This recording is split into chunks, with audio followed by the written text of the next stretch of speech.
by 2, 7 rows deep, and rolling up to the start-finish line.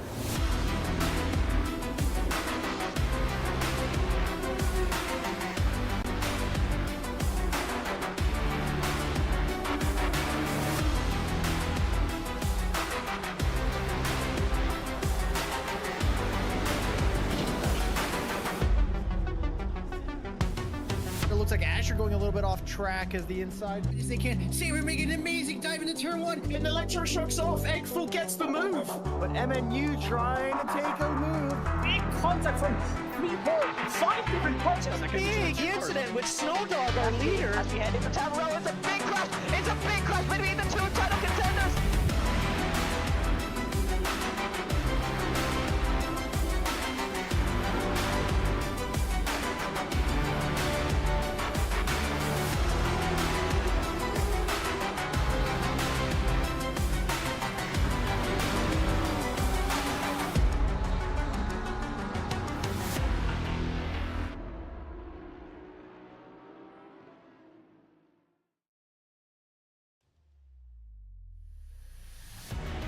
Good evening everyone, and welcome to the final round of the Simufur GT3 Season 7 Championship, where today we are at Hungaroring. Hungaroring is definitely not a track that we usually see on the calendar, pretty underrated in my opinion, but definitely a track that keeps the drivers on their toes. Lots of scary corners to look out for here, with the likes of the very fast turn 4, turn 11, as well as a lot of pretty technical hairpins that we know and love of here in this track itself. I'm Newbie.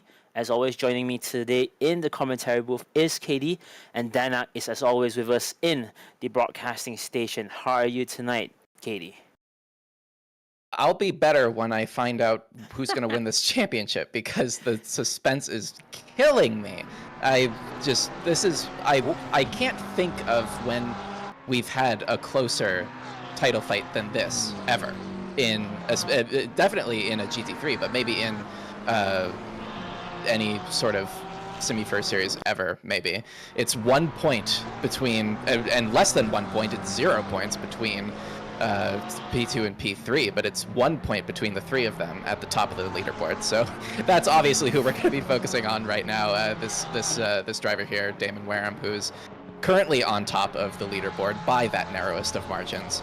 And we have Newt and Lily Armstrong, who are going to be challenging for the win here. And I mean, 6 races and it all comes down to this one. It's absolutely crazy. And it's not like we don't have hardware up for grabs in other categories too. I mean, the AM fight and the silver fight are still really close. So there's going to be a lot of battles for us to look at on track today, and I imagine that they're going to be very hard fought battles.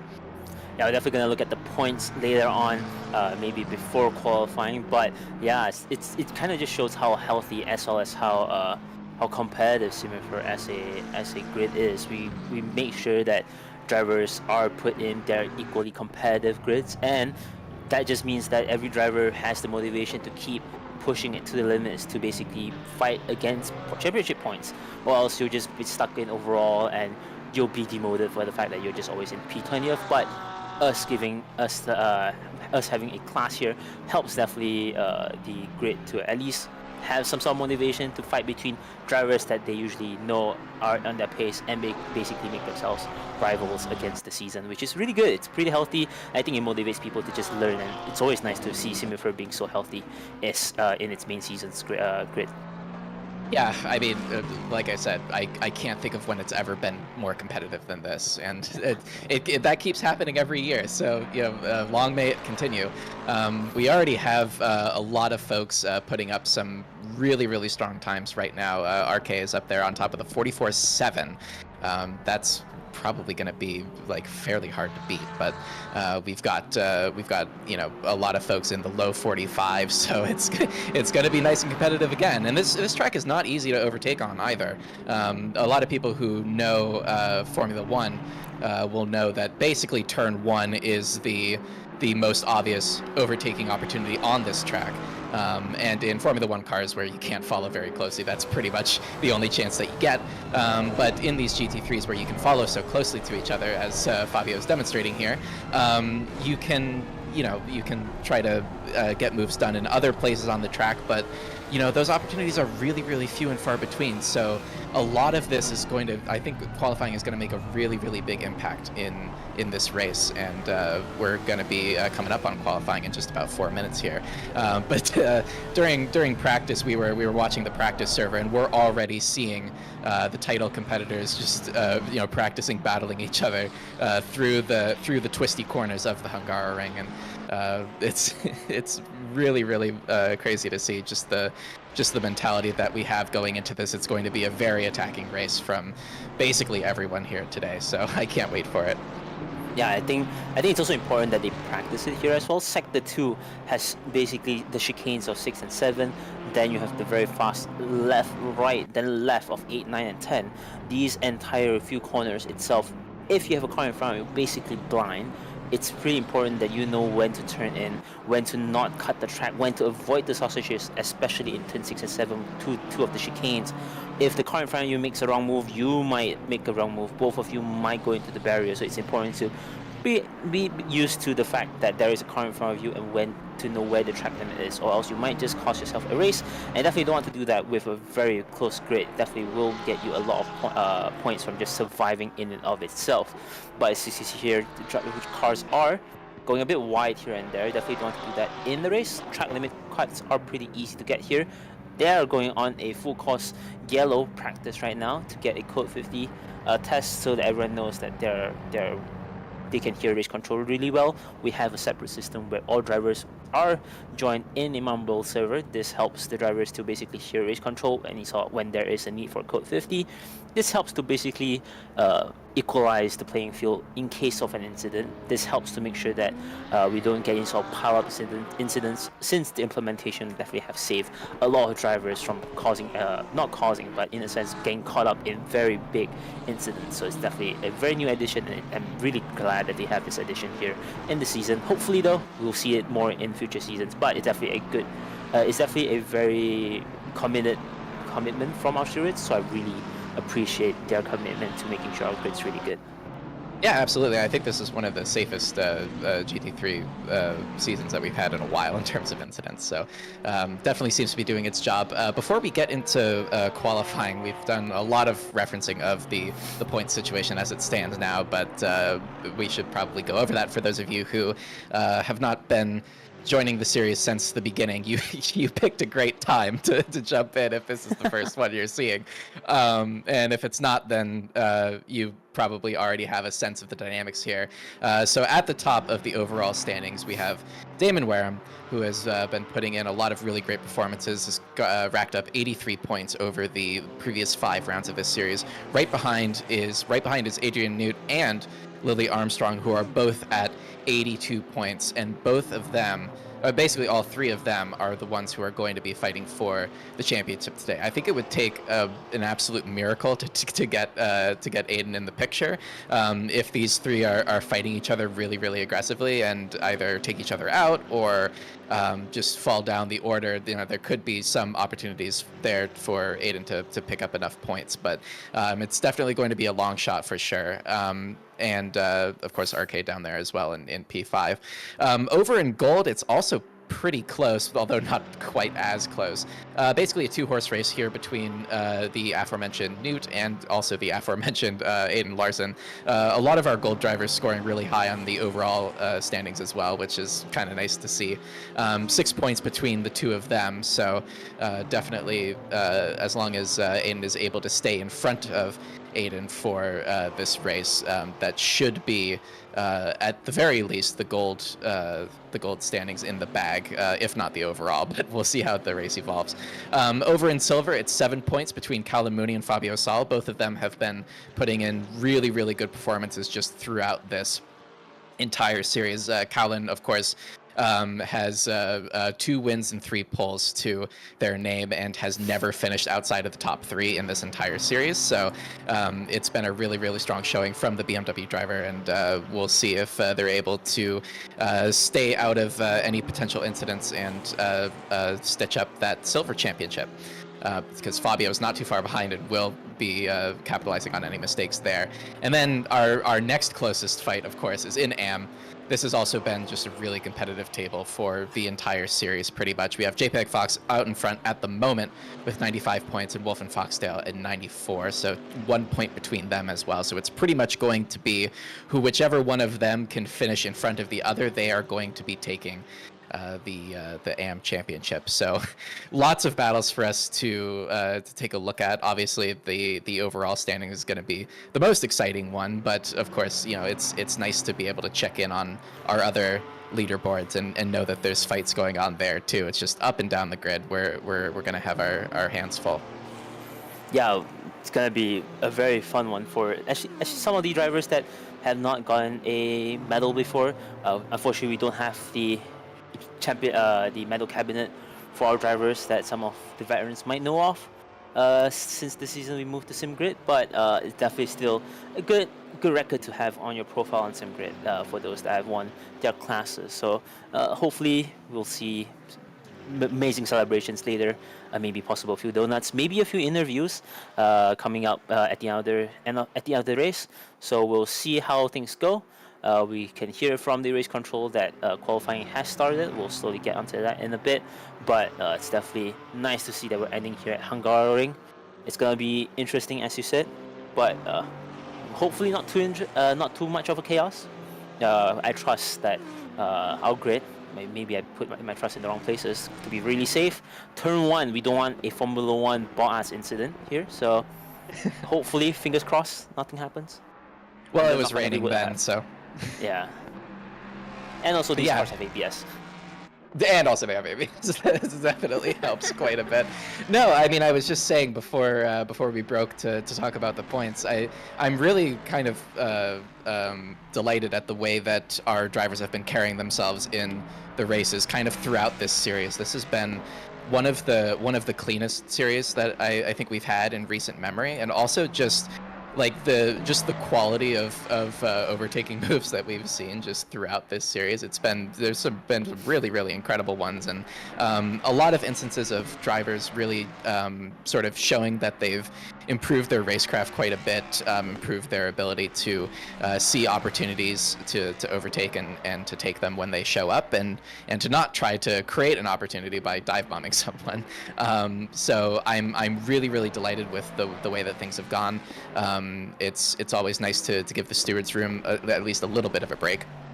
So yeah, it's been great, and obviously, you know, like we said, the safety measures, the code 50s, you know, we've been using them really well, I think, in this series, and yeah, I can't say it enough, but folks have been really great. But we're gonna head on board with Adam Norallen here in the Mustang GT3, taking our first look around the Hungaroring. You're looking for about the 150 going into turn 1 here. It's a nice little simple hairpin, pretty wide. You can track out pretty wide on the exit. Not a lot of gravel traps around this track, so definitely, like we said, the off tracks are going to be a lot. Heading down the hill here into the slow left-hander of turn 2. Sometimes you can see drivers spring a move here, and you want to get all the way over to the right side of the track so that you can open up turn 3 just like that. Make sure that you're staying inside on the exit, and then this blind uphill left-hander for turn 4. Very scary, but you want to take that pretty quickly.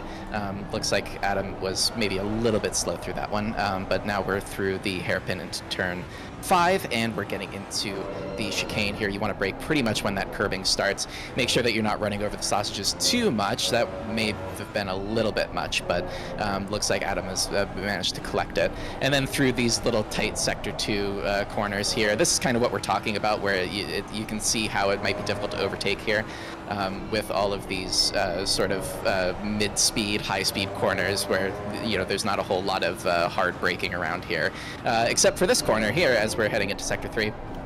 You want to take that nice and slow in first gear there for Adam, and all the way up here to this hairpin, which can also be an overtaking opportunity if you manage to get alongside through the previous corner. And then there's not a lot of braking zones for this last little bit here. I usually use that Marshall post right there, and you're just really patient on the power all the way around, and again, making sure that you're not going too wide on the exit. That's going to be a 145.3 from Adam, so pretty good lap. I think we've seen some pretty good lap times up and down the field for the Hungaroring. It seems like drivers are putting in the practice. I would say 145.3 is definitely putting you in silver class in terms of pace, but because I'm doing 134.6s on a good day on my race speeds, so definitely Adam's definitely on that pace to be pretty quick, but they definitely have to finish the race equally as paced to be anywhere close to being able to finish the championship at higher positions. Definitely not throwing shade there, but definitely a lot of corners in this track that can actually gain much time. We've seen here just then, Kady was talking about 8, 9, 10, and 11. Those corners definitely usually, if you can lose a bunch of time there, you can actually get held up there, which is why qualifying is important. When you're in front of a pack with a bunch of cars, you are basically dictating on how the cars behind behave around these corners, and when the car in front is slower, you're going to cause a concertina effect. That's when usually big incidents happen in those few complexes, but you definitely want to make sure that you are able to make a good run there, and if you do that right, you're going to gain about half a second on the lap there, and it's pretty important for drivers to basically nail those corners.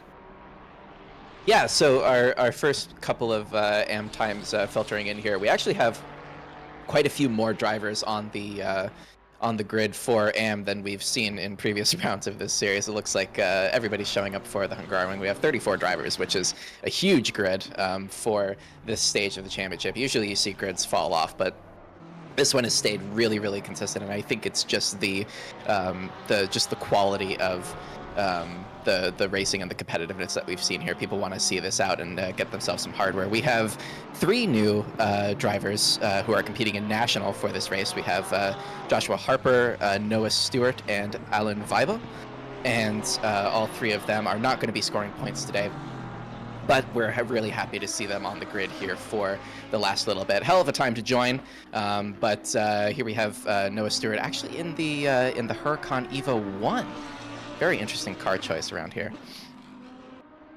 Yeah, that's a very interesting car choice. Maybe they're not, because they're really new to the world of sim racing, they might not understand that there are some cars that might be a little bit not as balanced in terms of their performance. They might, like the likes of the old AMG and the new AMG in the game, you might have some sort of characteristic differences and all that.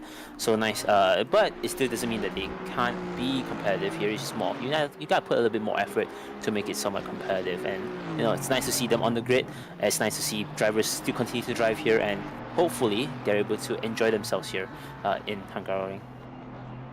Yeah, I mean, again, a hell of a time and a hell of a track to join on, because this one's going to be. This was actually one of the first tracks that I really hammered in qualifying, as Alan is going off the track there in the Ferrari 296. Very easy to do in that little chicane there. But Adam has put up a 145.2 at the moment. Nobody is particularly close. The next up is actually Joshua Harper in the Porsche at the moment, is about 1.3 seconds off. So that looks to be where most of the, as Adam puts in another fastest lap there. So I think we know who this poll is going to go to. Yeah, incredible times, like getting close to gold here for Adam. So it's the pace in that Mustang seems to be really fantastic, and the pace in this driver. And everybody else is sort of floating around that 46, 47 range. So that's really where we're going to see the positions change, I think, in these last couple minutes. I feel like the difference is that Adam is pretty. They really know how to basically utilize all the track limits. We've seen time and time again from these drivers, if we're looking at Sector 2, that they're a bit more conservative. You don't see them really cut through the chicane of 6 and 7 as much as Adam does. Adam knows, like, you'll see later on as the silvers, golds, as well as the platinum drivers driving around here, that we know when you're used to driving in ACC that you can basically hop over the chicanes of the sausage clips of 6 and 7. That's how you gain a lot of time here in Sector 2. That's usually where you gain almost a second from your competitors. And you'll see pretty soon as we have 2 minutes remaining in the M class, and as well as the silvers will come out, you'll see more and more drivers cutting the limits here and there, basically maximizing as much track as they have, and that's going to basically be the difference between half a second to a second from each class. Yeah, definitely. It's all about knowing where the limits are and running right up to them and having the confidence in the car to be able to do that. Fry's getting a little bit closer in the Aston Martin, is about 0.6 of a second off of Adam at this point. I still think this is probably a pretty secure pole position as Manuel heads on through, clattering over those curves as we were talking about. Noah Stewart is back in the pits. Their qualifying run is done. And Koda's heading through the final sector right now, just getting on down to the hairpin now. So, or not the hairpin, but the corner before the hairpin.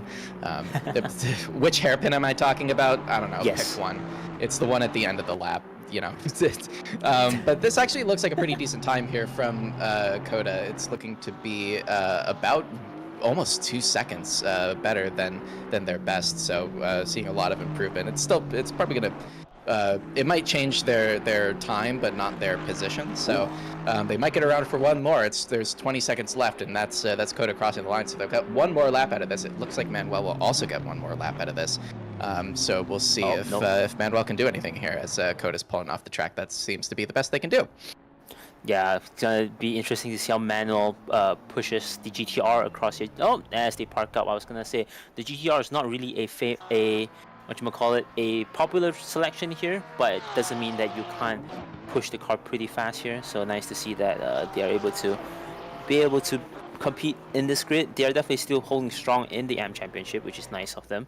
As we see the AM car starting to park up and return to the garage, because that is the sign we've passed the 20-minute mark here. It's time for the silvers to go out on grid, and JPAC here I think still has a track. Well, now they don't have. They had to park it up, but the silver class is out right now, going on to set a qualifying run on their own, and you'll see the timing sheet starts to go on.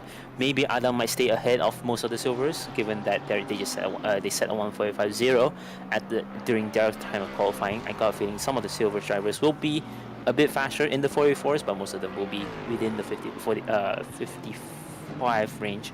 So 45 range. Sorry, my brain's a bit fried from the 24 hours that we had. So hopefully we'll see silver drivers have a good run. I'm not sure what's happening here. Do you know what's happening here?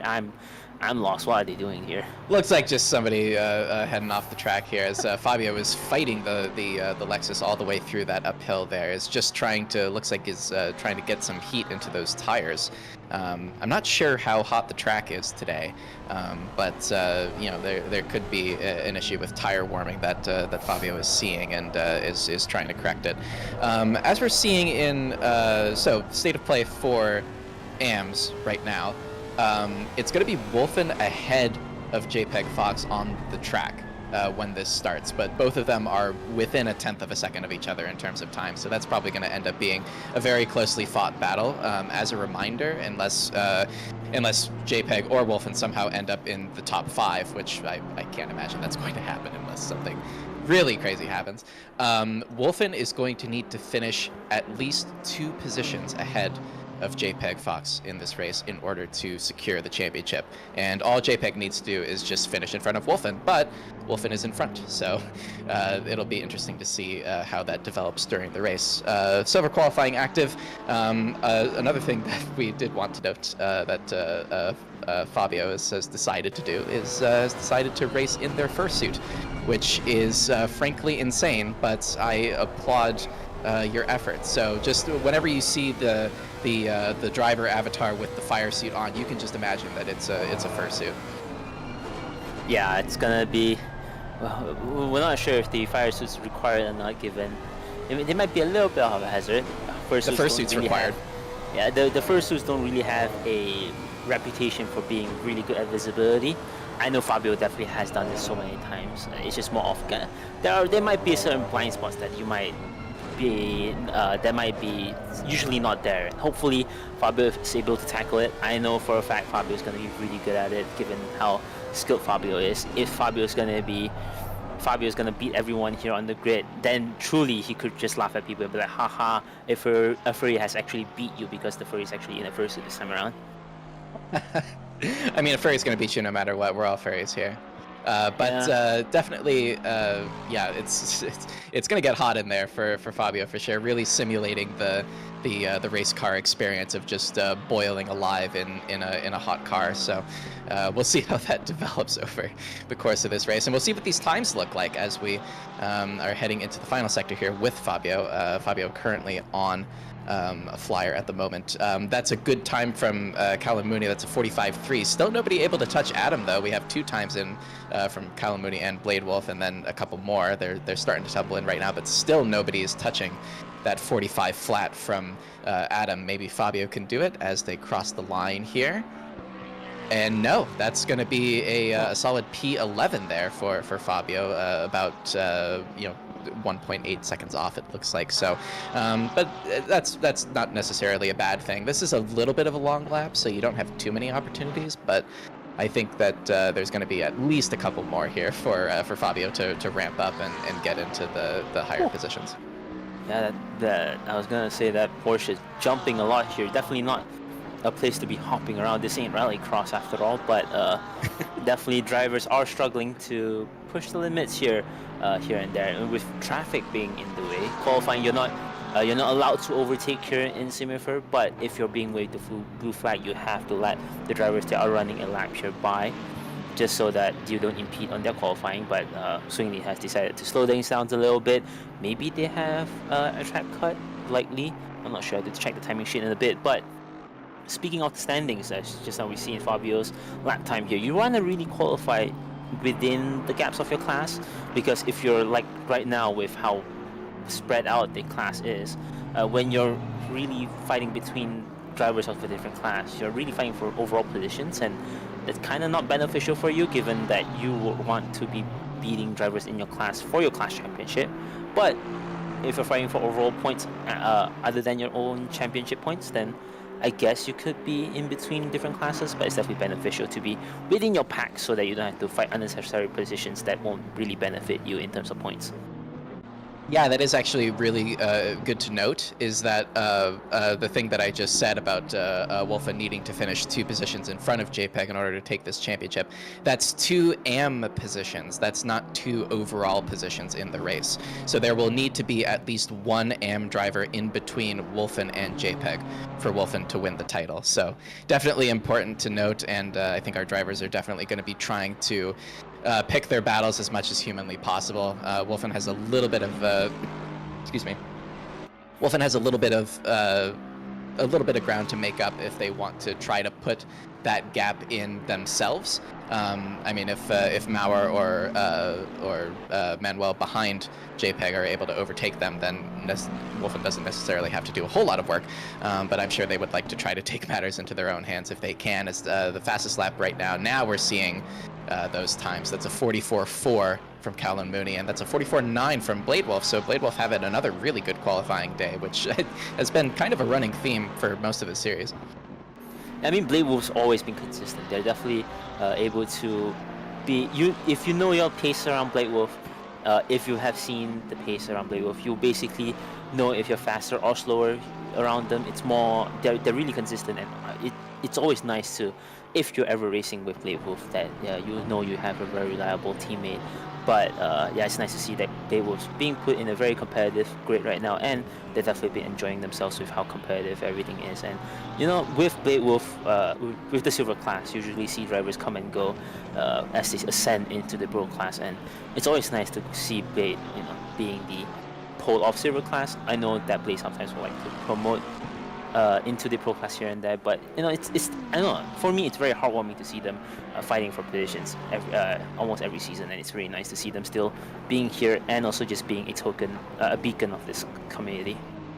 Yeah, a real fixture of silver throughout the years. Hi, I did the math wrong again on the so because of the way that we do points, right, on the AM class, it's going to be 25 points for first place, and it's going to be 22 points for second place. So at this moment, and everything from second down to fifth, it's 2 points per position. So at this moment, Wolfen is in P3 in class because Joshua Harper is not competing for points today. JPEG is in P4 in class. So right now, if they were to finish this way, Wolfen would win the championship because that is a position. That's a 2-point gap between them. They would win the championship by 1 point. If both of them fell to like 5th and 6th, for example, in their class, then there would have to be a gap between them as Kallen goes fastest again with a 44.3. That's a purple sector 1 and a purple sector 2. Blade Wolf is still the best in Sector 3 by quite a margin, it looks like, about 0.2 in Sector 3, so looking really comfortable around there. Blade Wolf just invalidated a 0.5 of a second improvement, so there is time in that car as we get to probably the last laps of qualifying here. It's about a minute left. Yeah, it's definitely the last laps for certain drivers, and they definitely have to make it count. Going wide here, invalidating means that your qualifying basically is done, and it's these silver class cars are insane. They are faster than me here, and it's definitely kind of shows how great these drivers are at pushing the limits on this thing. And it's amazing with how, you know, the BMW is not a small car, and it's definitely usually known as the understeering cars. Usually, the likes of the BMW and the Aston Martins are usually the ones that drivers usually try to make it a bit scary, a bit sketchy, but overall still considered the understeering cars. And you can see here still basically in front. That might have been a little wide. Oh, is that a still valid? No, still valid. It's 2.5 tenths actually. They just lost a bunch of time. Now it's only a 10th ahead of their previous lap time. So not as much of an improvement as they like, but still gaining. Oh, good exit here. So hopefully, with that much of a difference, might put them in front of into P2. What do you think? You know, it'll be close. I think it's a good improvement as it stands right now. It would excuse me. It would probably put them in P2 as we are rounding the final corner here, losing a little bit of time through there, but not too much. That's going to be a P2 for Sidecat, so that is secure right there. And Fabio also, I believe, is done. Or no, I think is still on a lap right now, but it is not an improvement. So Fabio is going to Fabio's going to be P7 here, as that's a 44.1 from Kallen. So just putting an exclamation point on the end of this qualifying segment is Kallen. So looking very, very good for securing that championship right now, as Fabio was only able to manage P7 in class. So it's going to be a lot of work here for Fabio, and we got a live comment from Fabio as well, and they are confirming that yes, it is hot. Yeah, and before qualifying ended just then for the silver class, Blade Wolf clinched second place away from Sidecat by being a tenth. Oh, just at quicker. the end. Yeah, just at the end as the pros coming out of the grid. So definitely still Blade Wolf keeping it in P2, and Sidecat unfortunately keeps it in P3 before Camille's behind them in P4. Can I tell you something crazy? Yeah. AM Championship Season 2. The first round was at the Hungaroring. That was one of the last times that we went here, as we're hopping on board for our first pro lap from Damon. This is going to be basically the qualifying thing that we're going to watch here. But our AM pole time for that season, AM Season 2, was a 1:44.8. And it was actually our good friend Denak in the broadcast booth putting in that time in the Ferrari 488. So yeah, I mean, you can just see how much. Of course it is. Who else could it be? Back in the old days when Denak was an AM. It's crazy to think about. But Damon heading through turn 3, up on the way to turn 4 right now. We'll see how much curb they're willing to take over there. All of it turns out. Keeping the car in third gear around here, going down to second, and just staying on the throttle nice and easy, tracking all the way out to the exit there, using all of that curb. And then we'll see how much they're willing to brave it over the curves, clattering over there, but managed to keep the car stable. That nice long wheelbase on the McLaren helping to keep the car stable, getting all the way as much as they can over to the correct sides of the racetrack to open up these corners as much as they can, heading on through here. And then this one, it's a really, really weird profile in this corner, and it requires you to kind of compromise your exit a little bit on the last one. Damon looks to have made that very, very tidy on the brakes, hard down into the third to last corner here. into Sector 3. The times are looking very, very good at the moment. Heading on through this hairpin and tracking all the way out, almost going into the pit lane, but not quite. Using that Marshall board for the braking point there, and then again, just being really, really patient on throttle, a bit of a wiggling steering wheel just to straighten the car out, and that is going to be a very, very good time. That is a 44 flat. That is immediately up to the top time. So we're going to see if anybody is able to respond. That's only a 10th ahead of Kalmari in the silver class. So it's either the silver class are insanely fast here, or there's definitely more time to gain in the pro class in front of them. But judging by that was their first lap, definitely more to come, as Damon's already 2/10 ahead of their previous lap time. So definitely a lot more to be had. But it's insane to see how close the grid is, especially in Hungaroring. It's not fun for drivers that are fighting between classes, but it's going to be fun for us spectating, because it's going to be chaos, and we all love a bit of chaos, don't we? Is this going to be the Simone Balone show again? Because that's a 43.7. Of course. I don't know how this keeps happening. It's the Porsche. It's Simone. They're basically the rally champ. They are the second plasma, but in rally class instead of in road class. So when they show up, everyone's just gonna look at it and be like, "Yep, that sounds about right," because they are insane. If they were in round one of this series, they would be running away with this championship, which, hey, you know, it's good entertainment value for us, but, yeah, it's just the times that they've been able to put up, it's absolutely crazy. It's hard for me to imagine. So, you know, yeah, Simone, the winner of the one Simufur Ferrari Challenge season that we did, was incredibly dominant there as well. Just really had the measure of that Ferrari 488 Challenge Evo that we ran in that single make series. So definitely looks to be strutting their stuff here, as well as on a further improvement of 2.5 tenths right now, as Damon crosses the line and takes it back temporarily with a 43.7 there. Taking a look at the other championship title competitors, Newt is down in P5 at the moment, put in a 44.3. We'll see if they're able to put in anything better before the end of the session. Lily Armstrong getting up into P4 with that one, with a 43.9. So we're well into the 43s now.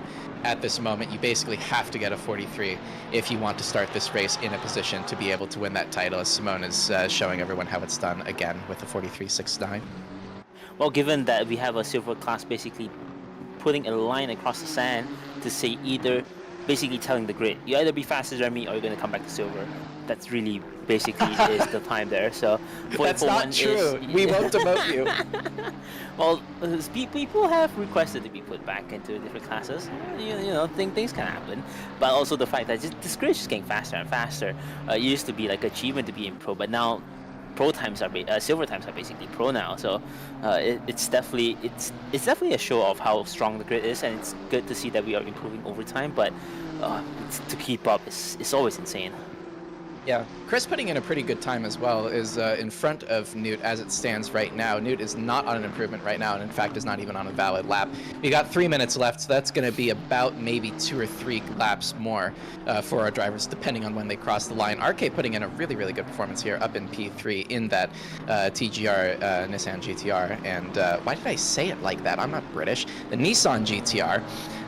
Heading through the final corner right now, getting on the power and crossing the line for what should be a very, very good improvement. And in fact, that is an improvement up to pole position with a 43.4, so perhaps not the Simone Balone show that we thought it was going to be at this point, but Simone is going to have to respond. And Chris with a 43.4. Is the track just getting faster?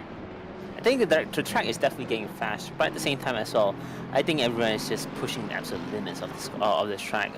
It's as usual Hungaroring. I think usually what happens is that because of the fact that it's not really a track that usually people run, you have the fact that people kind of get used to the track over time, and that's kind of where the pace starts to come in here and there. But it definitely shows that it's not as cut and dry as most of the more usual runners on the season are, and it's definitely, as we see, the axis just running a bit wide there. That's going to be invalidated lap time as qualifying goes on, but it's definitely insane to see. Not our usual drivers in front of the grid. Chris is going to take it away in P1 for now, and it's going to be interesting to see how the fight that's gonna happen. I got a feeling that turn one's gonna be really, really messy, and I hope that it's not. I'm gonna be honest.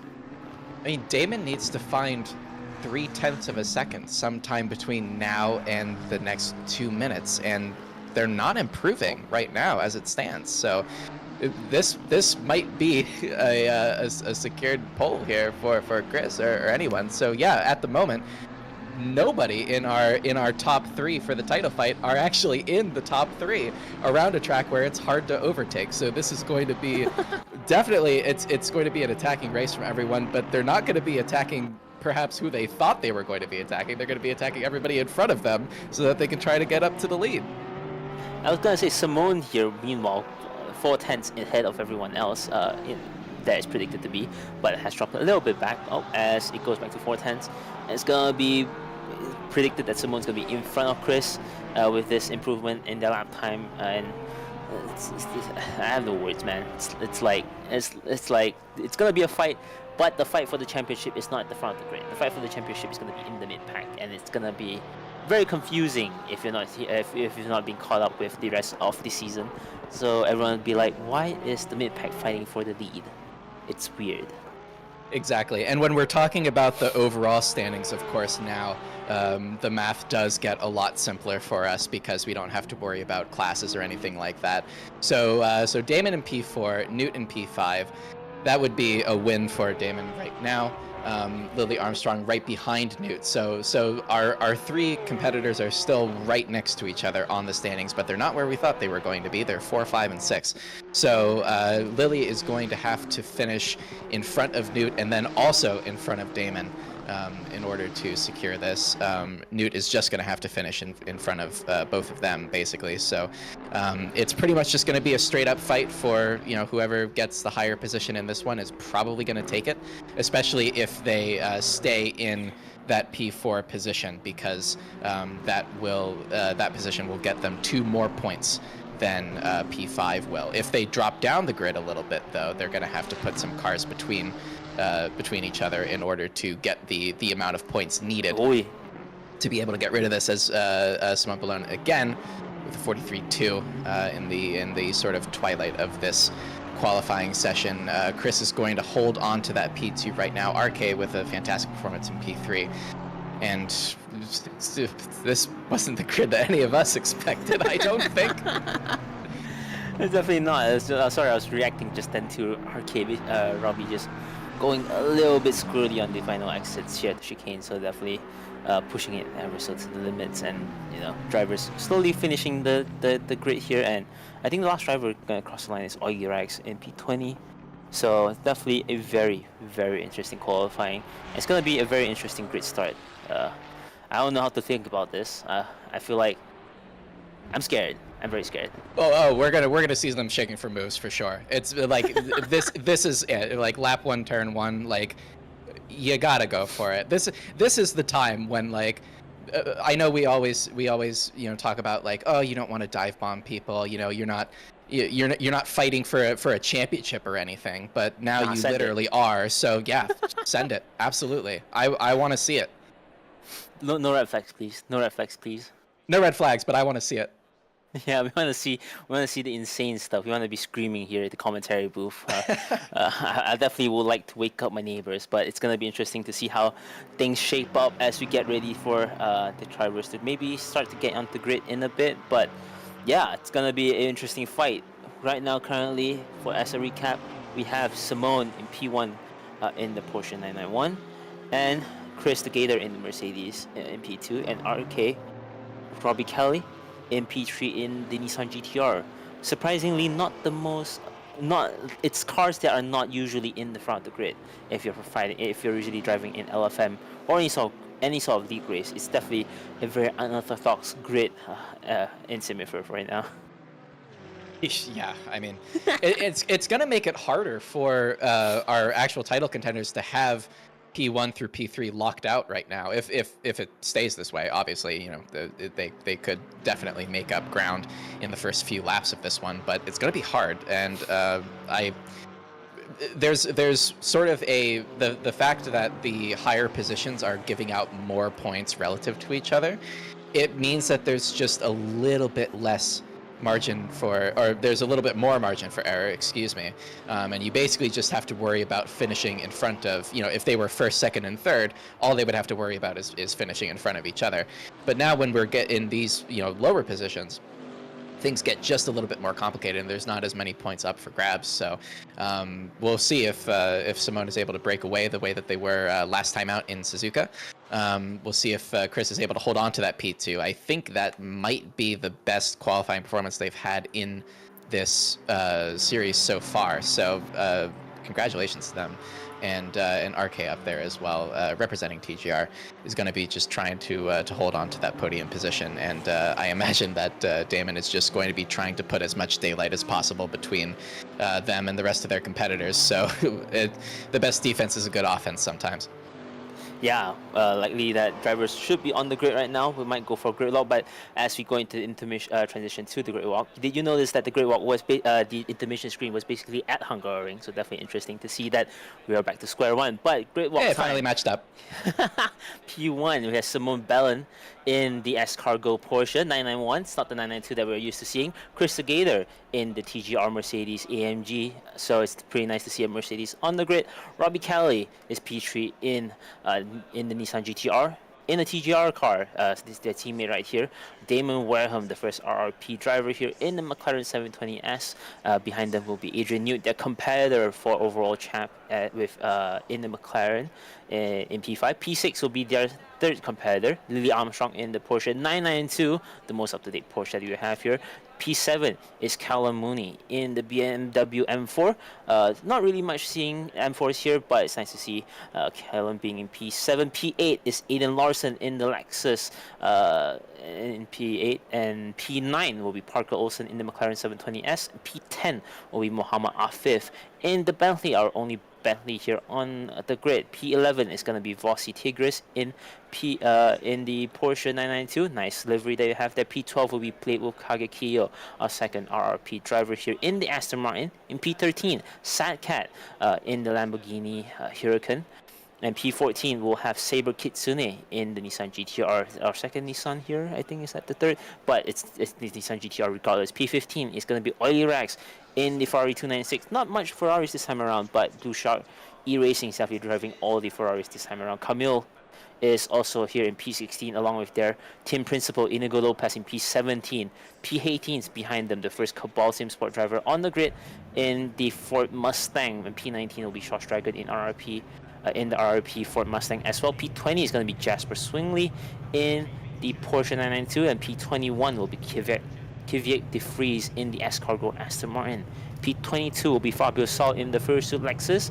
Hopefully they don't burn up in this race, but P23 will be Zephyr in the McLaren 720S. P24 is going to be Frey Fireblood, sorry, that's me being dyslexic, in the Aston Martin. P25 is going to be Joshua Harper in the Porsche 992. P26 is going to be Sierra Thomas in the Lexus. Behind them will be P27 that will be Wolfin Foxtail in the Blue Shark E-Racing BMW M4. JPEG Fox is behind them at P28 in the Porsche 992, and behind them will be Dan Maurer. Our usual Stewart? No, they've retired from Stewart. For P29, P30 will be Alan Weibel. Our first tie in the Ferrari 296, and P31 will be Manuel Benavides in the Nissan GTR. P32 will be Cohen Van Hove in our second Bentley here, and P33 will be Nicholas Zahn in the Lexus. P34 will be Coda Wolf in the Aston Martin, and our last driver on the grid will be Noah Stewart in the Huracan. Almost running the back of another driver here, but ghosting is on, so drivers don't need to worry too much about running into each other in the formation lap. Hopefully they'll have a good warm-up before the start of the race, and I'm knackered. Good job on that one. The very last grid walk of this series. You've been wonderful at it. They should make you an auctioneer for sure. No. In silver, Colin is up there in P7 right now, cutting it up with the golds, and their closest competitor, Fabio, is down in P22. So that's looking pretty stitched up from my perspective in terms of the silver championship fight, unless something truly catastrophic happens. I mean, they're going to be right there, basically, right behind the Damon Newt and Lily battle. So you know, it's something could happen there if they were able to get involved. So yeah, it's a huge difference there. The AM grid, as we talked about, is looking a little bit more fluid at the moment. So we're going to be keeping an eye on Wolfen and JPEG down there in P27 and P28. And what else can I say? I mean, we're maybe a minute or two away from seeing how this is going to shake out. Simone leading the field through the final sector at the moment, and I just let's see some fireworks. I'm really expecting it. For some reason, even though it is the final round of the race, it's usually supposed to be very, very excited for it. I think we're just a little bit tired, but in the best ways possible. We're a bit exhausted, not from the race, but from life, and it's just like we're a bit overwhelmed with all the possibilities. Our mind's just racing, figuring out who's gonna be the one to win this, and you just can't really put it in words. It's like we're all basically like spectators on the edge of our seat. Basically, just want to see what happens, but obviously we're not spectators. We gotta especially keep the watchers informed of what's happening. So it's gonna be, I feel like it's a weird one for us. I mean, I'm sitting here eating popcorn. I don't have any popcorn. I didn't have time to make any, but figuratively I'm eating popcorn. They're rounding out it right now. They are waiting for the green flag. We are going to get racing any second here. Yeah, hopefully it's gonna be a green flag. When is it gonna happen? It's gonna slowly, and it's green lights, and away we go. It's gonna be the Porsche running, but I think the Mercedes might have a better run. But no, the Simone and Chris gonna be side by side coming down to turn 1. Will the back of the grid have any more issues? Though, let's see, two wide, all two wides. Oh, Kalmari's gonna. Oh, so close for Damon. Oh, Constantino, in fact, behind them. The front is gonna a little bit touched by RK and Chris, playing positions, and Damon as well as Lily. Both RG. Oh, what is happening between the two of them? I noticed that they were coming together. Coming out of turn 1. I think Lily didn't really like the way that Damon was squeezing them there on the exit, and now they're fighting with Newt. Managed to just keep it in front. I think that's good. That we had to go off track to defend that position, though. So Damon able to keep their position, but Lily able to overtake Newt there on the start of the race. Going back at it again, these two are racing each other very, very hard. I have to imagine that. I mean, some of that rubbing had to have been at least a little bit intentional. I think it's hats off to Lily a bit for fighting for the right to space there. I definitely it's still good racing, but it was really hairy there at the start. Yeah, definitely.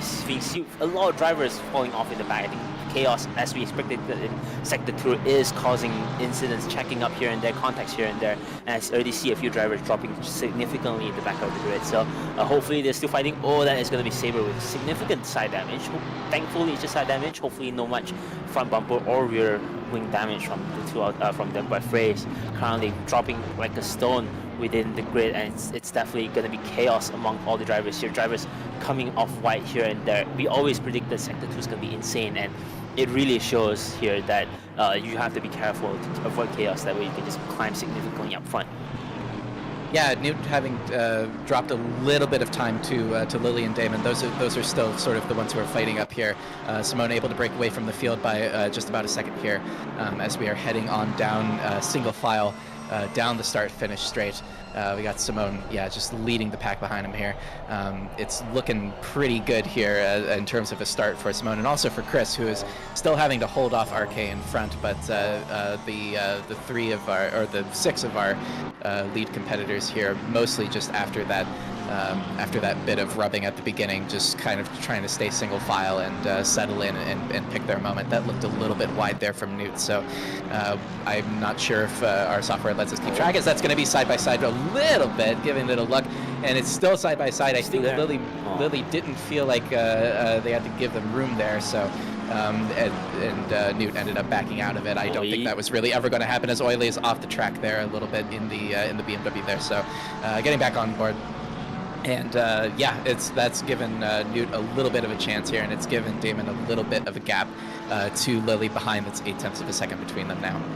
Yeah, correction, that was Aiden going off into the gravel, but they're still in front of Kalmari right now in P9. I think they just kind of got hopped on the curb there. The curbs of sausage curbs at P turn 7 and turn 6 and 7. If you get them wrong, you get launched into the grass. That's when you have to be careful, because I have experienced that once you get launched, if you don't stick a landing right, you might get sent back into traffic. That's when all the big incidents happen. That's when the code 50 is gonna get thrown out. But luckily for us, no such incidents have happened. Everyone's still keeping on track as we follow Parker Olsen in P11. The train just doesn't go. Our timing sheets all still orange within 2 seconds of each other, some within half a second of each other. Everyone's still fighting for positions here. It's definitely insane to see how close the grid is right now in Hungaroring. Couple of big winners that we can see already. Obviously, Lily being able to get the jump on Newt there at the front is going to help their chances a lot in the title fight, if not for the top step of the podium, but definitely getting the second step. That will help quite a bit. We have a couple of big winners. Mohammed Afif back in P7 is up 3 positions. Blade Wolf is up 2 positions, up into the top 10, so that'll be fantastic for them. They're right behind Cowlin, sort of in the front here, as Joshua Harper getting quite close to the back there, as Sauce Dragon is heading through Sector 1 at the moment. Boy, Two Mustangs coming together. That was just a little bit too much braking. And hold your brakes. That was really, really tough. They might have been holding their brakes, but the car was just going around at that point. That's going to be a fairly decently sized incident. I don't know if we're going to be getting a Code 50 call for that, but it seems like, and that is going to be a full course yellow. So yeah, it's just very, very unfortunate for Swingley there to get collected, but thankfully the full course yellow will make sure that they don't lose too many positions. Yeah, it's not just about losing positions, but it's also there to make sure that drivers don't get caught up in another incident. So hopefully drivers get to regain themselves and slowly go on. But some of the fighting drivers will definitely don't want Code 50 to happen, because it kind of just throws you off the rhythm, and it kind of really sucks for some of the drivers. Yeah, absolutely. It's never good to get caught up in something like that. But we're going back racing again. We're back to green flag. It looks like the top 5 now have gotten very, very close to each other over the course of that Code 50. I wonder if Lily is going to be shaking for another move down into turn 1 on Damon here. Very, very close to the back of them. That Porsche looking pretty good out of the corners so far during this race, but it looks like Damon has the straight line speed here heading into turn 1, and that's going to be had to make a defensive shape there. Lily braking quite late there to try to carry the speed on the outside as best as they can. Both of them going very, very wide on the exit, being very liberal. That was definitely the NASCAR line through that corner, and they can't do that too often. I know that they want to try to stick with each other as closely as they can, but they can't keep doing that and get away with it. Yeah, the game definitely won't let you get away with it. They're gonna get some self-track car warnings, but as usual, the 4th one gets you a drive-through penalty. You definitely don't want to get a drive-through penalty here, because it's gonna cost you a lot. With how close the grid is, regardless of how fast you are, they're gonna drop like a stone. A drive-through penalty is gonna get you from P1, drop all the way to the last of the pack, just because of how close everyone is, and you really don't want to lose that kind of time here racing at Hungaroring with how close the grid is. As you see here, just fights happening left, right, and center. Lexus on Lexus moves right here. Fabio Sal in the first, so he's gonna make a move on Sierra Thomas. Will that happen? No, they won't. They might have to think better of it, but these cars are just insane with how fast they are in this very narrow track, and one mistake really will cost you a lot here. Yeah, they're really sticking with each other too. I think that the temptation to run wide is really, really strong around this particular scan of the Hungaroring in general, because I mean, you can see right there, it's just basically just giant patches of asphalt is pretty much your runoff all the way around this track, as that's going to be a little bit of a side-by-side there for both of them. They're going to be going 2x2, but that was a fantastic move there, as Adam is also trying to keep it side-by-side here through the hairpin. This should be an overtake. No, the other car being able to, Saber being able to get on the power a little bit earlier, being on that outside line. Now they have the inside for the final hairpin here as they're coming out of the corner. But again, I mean, Adam has the outside, is not able to get around right now, is tucking back in and almost pushing Saber along the straight to try to get as much slipstream as possible. They're going to go at it once again into turn 1. Adam's not going to try it. No, definitely the smart move here. They want to collect people when they're fighting for positions, but good effort by Adam nonetheless. Right now, Saber, the P18, slowly climbing on to the grid with a little bit of damage, but the fight still goes on. Car behind them, as you see here, JPEG on the back of Josh Dragon here. A big pack between the fights with P24 and actually no, that's not P24, who is that in the Ferrari in front of them, but it's going to be a very long fight within all the drivers here, and you just have trains left, right, and center here. It's a very, very busy track, and you know it's definitely a good race for the finale, but it's definitely insane. Who's the one going on the inside on that corner? Definitely. I also thought that was going to happen. We are looking at no mercy fighting here, and it really shows.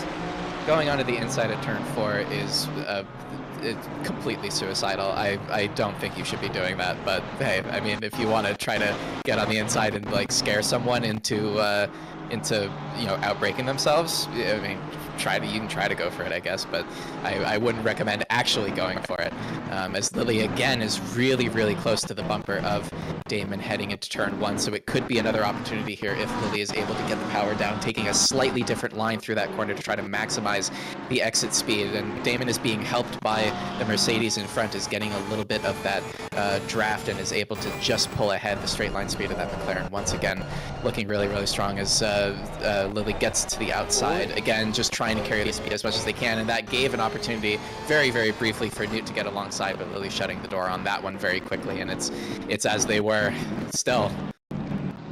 Yeah, I feel like the move kind of caused Lily to go a little bit compromised on the apex on turn 1, given that New was basically on the inside. Either Lily basically shut the door right on them, or they gave them a little bit of space, just to not get turned around, but definitely has compromised their exit just a little bit, and Damon has obviously ran a little bit away from the rest, and that's going to be Wolfen letting Inigo Lopez by, their team principal in front of them, but the fight still goes on within the grids behind here for P24, I will assume. A little bit of what would the bluey version of the Pyre rules be? Just like blue rules, I guess.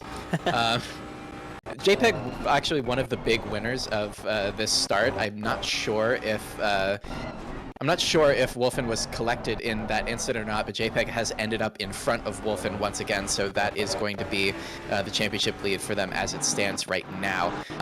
We have a couple of other really big winners in this particular pack, but basically being hounded by both of the bluey cars behind. First it was Oile, and now it's Suzuka trying to get around as quickly as they can, basically at this point.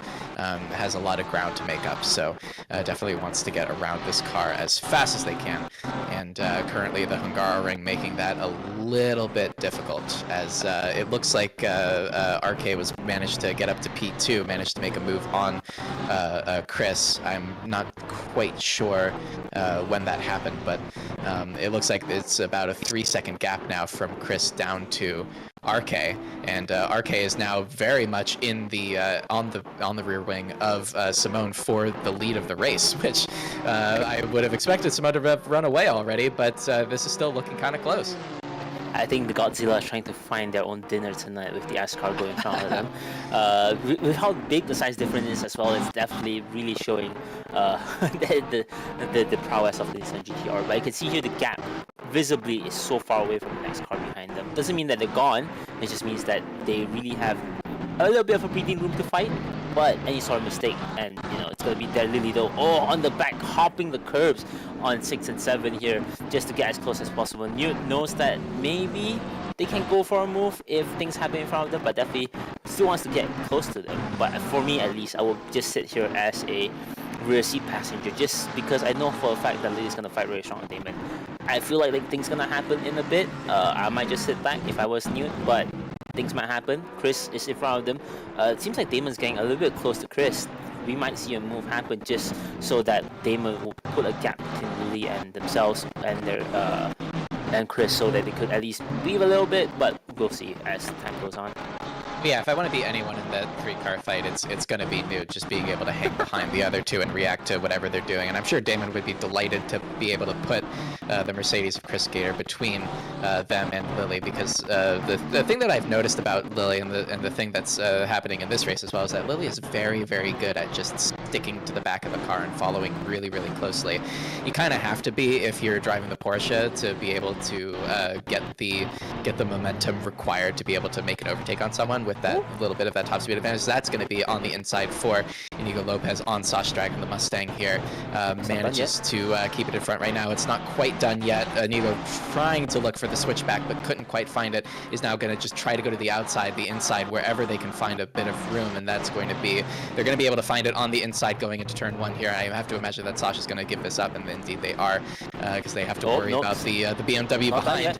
Oh, they're not done yet actually, because Sasha actually managed to drop back and then cut to the inside of Inigo for this one, so they might be able to hold on to the position here. It's still going to be side by side between them. I have to imagine that Inigo is going to be getting this move done at some point, as we've been fighting for basically half the racetrack at this point, and finally they're able to get the momentum around turn 4 there to be able to create a little bit of a gap, and that was a really well done battle between those two. Good effort by Sosh as well. If you've seen here, the front bumper is a little bit damaged. That might mean that the Mustang's going to have a bit of a top end difference, as well as the fact that the bumpers basically means that you might get a bit more understeer. So definitely amazing to see that they're fighting with Inigo here for the positions, even though they have a damaged car. So nice to see. But they definitely have to basically defend from the car behind that will be wolfing behind them in the BMW. Maybe they can work it together to close in the gap, but given that they're from different teams, that likely doesn't really happen much here. 44 flat from Chris, so putting in some really fantastic times here. Actually the fastest car on track as it stands right now, so Chris is able to stay in front of Damon now, perhaps is being spurred on by the McLaren behind, and Damon probably giving them a little bit of the hurry up. It looks like Lily has dropped back a little bit. The gap has opened up to about a second here, as we are continuing on with Fabio. Fabio actually managed to make up quite a bit of positions here, is up 5 from their starting position of P22 in this one, up into P17, and it's looking more on Sierra here. This is a battle for silver position between these two cars, so they're just going to have to watch out for Saber behind, because Saber has not given up this fight at all and is still kind of crawling all over the back of them. Yeah, Saber, they definitely have to think about maybe let Saber by if they want to, but at the end of the day, it's still positions on track. It's up to them, but given that they are basically pushing track limits here and there, everyone's basically pushing it to the limits. You definitely don't want to collect your track cuts so early into this race. There's 44 minutes remaining. Our pit window's not even open yet. You definitely don't want to basically get a drive-through before the pit window opens. That's definitely not ideal for most drivers. So maybe think about being a little bit safe. But as you can see here, with everyone pushing it to the limits, safe is not a word here, given that it's the last race of the season. Everyone's in for blood, and definitely there is a lot of blood in the water right now. Yeah, definitely, especially between Newton and Lily, who are still quite close together, even though Damon has broken away at least a little bit. That's another fastest lap. That's the first 43 of session from Chris, so that qualifying pace turning into really strong race pace as well clearly has put in a lot of practice around the Hungaroring, and it seems to be paying off. Inigo's still kind of trying to shape for a move here on JPEG. JPEG doing a pretty good job defending at this point, as Inigo's still looking for room somewhere around here where they can put that car in. It kind of looks like that Ferrari might be a little bit damaged, so that might be contributing to Inigo's problems at the moment, but definitely they'll be looking for the move here. And that was a little bit of a wiggle there from JPEG coming out of the final corner there, a little bit the exit. You can see Inigo getting closer and closer, ducking to the inside here well before turn 1. They're going to be trying to make it happen on the brakes, and it looks like that's going to happen. JPEG is going to give it up and just try to follow that car behind. Yeah, definitely a smart move, I would say. We don't want to lose much time fighting for positions like we've seen earlier just then with Short Dragon. It really doesn't benefit much, given that you still have pit stops and all that to think about. It is good to have these kind of battles. I won't definitely discourage fights. It's just more of a playing the long game versus playing the short game. It's more of thinking about, do we know if we're gonna gain more positions by fighting or not through the very end? And I think it's a good move by JPEG. You know, when you're in AM class, you want to deal with making sure that you don't mess up your race and just get overall champ as Fabio's right in the back of Sierra Thomas right here. But yeah, it's all about making sure to get a good race result overall, and it's nice to see them doing a little bit more sensible stuff as an in-class driver. Yeah, absolutely. This is not the place where you want to catch a car on this racetrack. It's like It is not. I can see Fabio trying to just find a little bit of room and taking alternate lines to make sure that they can, you know, keep up their speed. But it's making it really tough to keep going here. We're gonna have a little bit of Lexus on Lexus action here as we're heading on down into turn 1.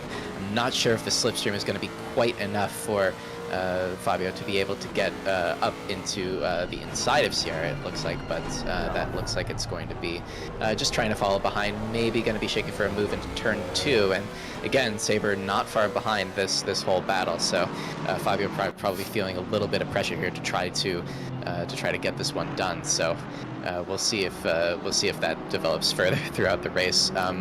I was just about to say that it looked like Chris was closing up to the back of the sort of lead group of Simone and RK, but they lost a little bit of time, it looks like, on the last lap, so they're going to have to make up a little bit of that time again. Again, they've been really fast over one lap. They just have to try to keep up that pace to make sure. I think the gap was down to around 1.5, so that's Sasha on the inside of Wolf and Foxdale there, not for position, but that is going to be a pretty good move there from the Watermelon Mustang there. So we'll see if Wolfen is able to hold on to that position from Cohen Van Hover, if they're just going to let them through, because they do have to worry about Manuel behind.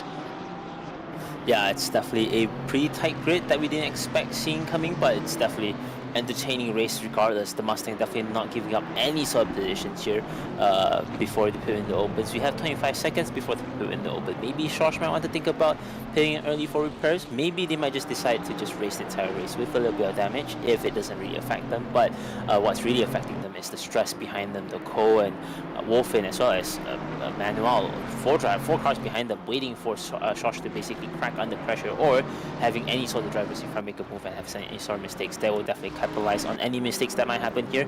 But Fabio here, I'm not sure how they're keeping up. Hopefully they get sweat in their eyes from the fursuit, but definitely pushing it strong with Sarah Thomas in front of them. Will they make a move here?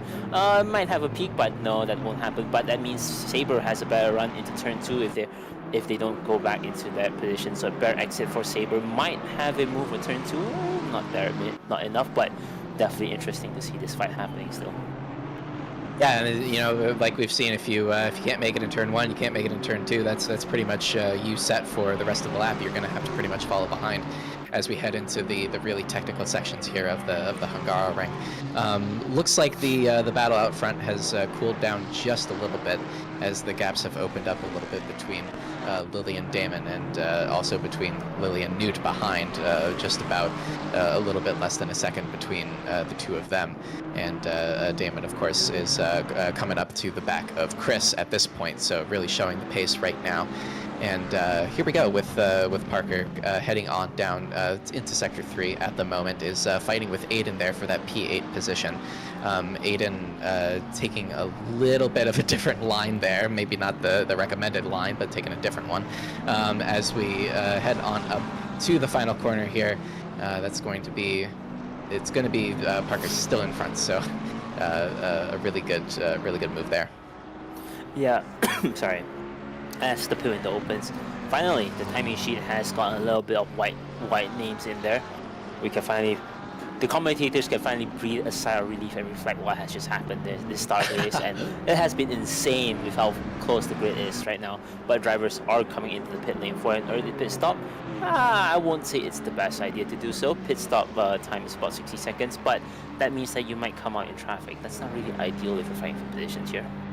Yeah, Vazzy in immediately. I think that's a really interesting choice around here. Maybe they just want to try to set their own laps on their own here in clear air, as Sierra is going side by side here with Fabio, heading into turn 2. That's Fabio on the inside, and sometimes the outside line could be a little bit better around this corner. We'll see if Sierra is able to hold on to it. Nah. Not quite. It looks like they're not going to be able to hold on to it, and maybe just trying to get over that curve to make sure that they didn't run into the back of Fabio there. But that was a great move there from Fabio, continuing to make progress up the grid up to P15 at this point. Still has a couple positions to go to catch Callan, but the the positions are getting a lot closer than they were. Remember, at the start of this race, it was 7th and 22nd, and it's now 10th and 16th, so, or 10th and 15th, excuse me. So only 5 positions to play for between the two of them. So could still be a chance. Definitely could still be a chance. Pit window, it's really about the time here when pit window open and closes that you don't really get to see where things are on the grid because you have different drivers pitting in at different times. But we'll see as the pit window continues on until 20 minutes remaining in this race to kind of see where everything settles in. But for now, it's really an opportunity for drivers to park it up and get away from the very annoying grid that is basically traffic in front and behind you. Gets you a bit of a good hot lap space before you gotta get back and battling again. But it's definitely interesting to see drivers pitting in at different times. A little bit too early, I would say. Damon's in early. That's Damon in. New. That's really interesting. Yeah, that's really new. Lily's in as well. Excuse me? I mean, Lily probably just trying to copy Damon considering how close they've been on track, but this is a big opportunity for Newt now to do something different on the strategy. With the fuel low especially, Newt could put in some really, really good times here and end up in front of both of them potentially. And also, you know, also could have a potentially, you know, building a tire gap towards the end of this one. So it's, I mean, I'm sure both of them have, both Damon and Lily have sort of considered the factors and calculated the variables out and determined that this was the time for them to come in. But it's still going to probably be 5 or 6 minutes before, you know, Newt is going to even really think about coming in. So we'll just see how this goes. Lily getting stuck a little bit behind traffic here. That's Manuel Benavides behind, and hopefully Manuel lets them through into turn 2. Looks like they're defending against that car here, so that's going to be quite frustrating for Lily at this point. As Lily ducks to the inside of turn 3, that's frustration for sure. As Manuel gets run off to the outside here. It looks like Lily's going to take that position, but yeah, just wanted to get around as fast as possible. That's really frustrating traffic for Lily in this one. A little bit of lost progress. I mean, that's exactly why I say that pitting in early is not the best idea. Usually, you might say that you want to get away from traffic, but because the fact that people aren't pitting in yet, you're basically fighting for positions on drivers that are slower than you. Usually what happens is that usually you get these slower drivers that might want opportunities to pit early. That basically puts them further back onto the grid. But as we usually say, when you do these kind of moves, you end up either getting yourself a blue flag from the faster drivers around you, or you might, if you're a fast car, get pushed all the way back up the grid and you have to fight your way up there. I think Damon has actually thought about this, hopefully. Maybe it's just coincidental, but Damon has thought about this. You know, since we're fighting for positions, I'm gonna make it hard for you to fight to be close to me. I'm gonna put you in traffic with me, so you have to fight for position. I know I'm better in traffic. I might as well put you in traffic with me. And this has caused basically Lily falling behind strongly because they have parked themselves between drivers that basically are fighting for traffic for positions, and it's causing them a lot of time. Yeah, I think Zephyr and Saber are in the pits now, it looks like, so a little bit of that traffic clearing out now for Damon and Lily, but Lily has definitely lost a little bit of progress there. Is about 2 seconds behind and still has to deal with the traffic of Wolfen up in front in P23. So I honestly, if Damon knew that Lily was going to just try to copy them on the pit strategy, I think that was a really good move, like you said, especially like seeing, knowing that if you're going to be better at navigating traffic. I also just think that it comes down to luck with that stuff quite a bit. As so Wolfen giving Lily the clearest of margins there to just try to get through with minimal time loss. That's definitely a bit of a tip of the cap there. So very good behavior from Wolfen as Lily's clattering over the curbs in that Porsche, just trying to make up as much time as they can. Now the gap is 1.9 seconds between the two of them. You know, I'm kind of glad we're not racing this in real life. Could you imagine being the team principal coming back with a Porsche that has holes in your undercarriage just because your driver's been running through sausage curves for an entire hour? It is insane how the track limits we do in sim racing, and it's definitely not always the move that usually cars do, but you know, at the end of the day, it's moves to make sure that you're in front ahead of the grid.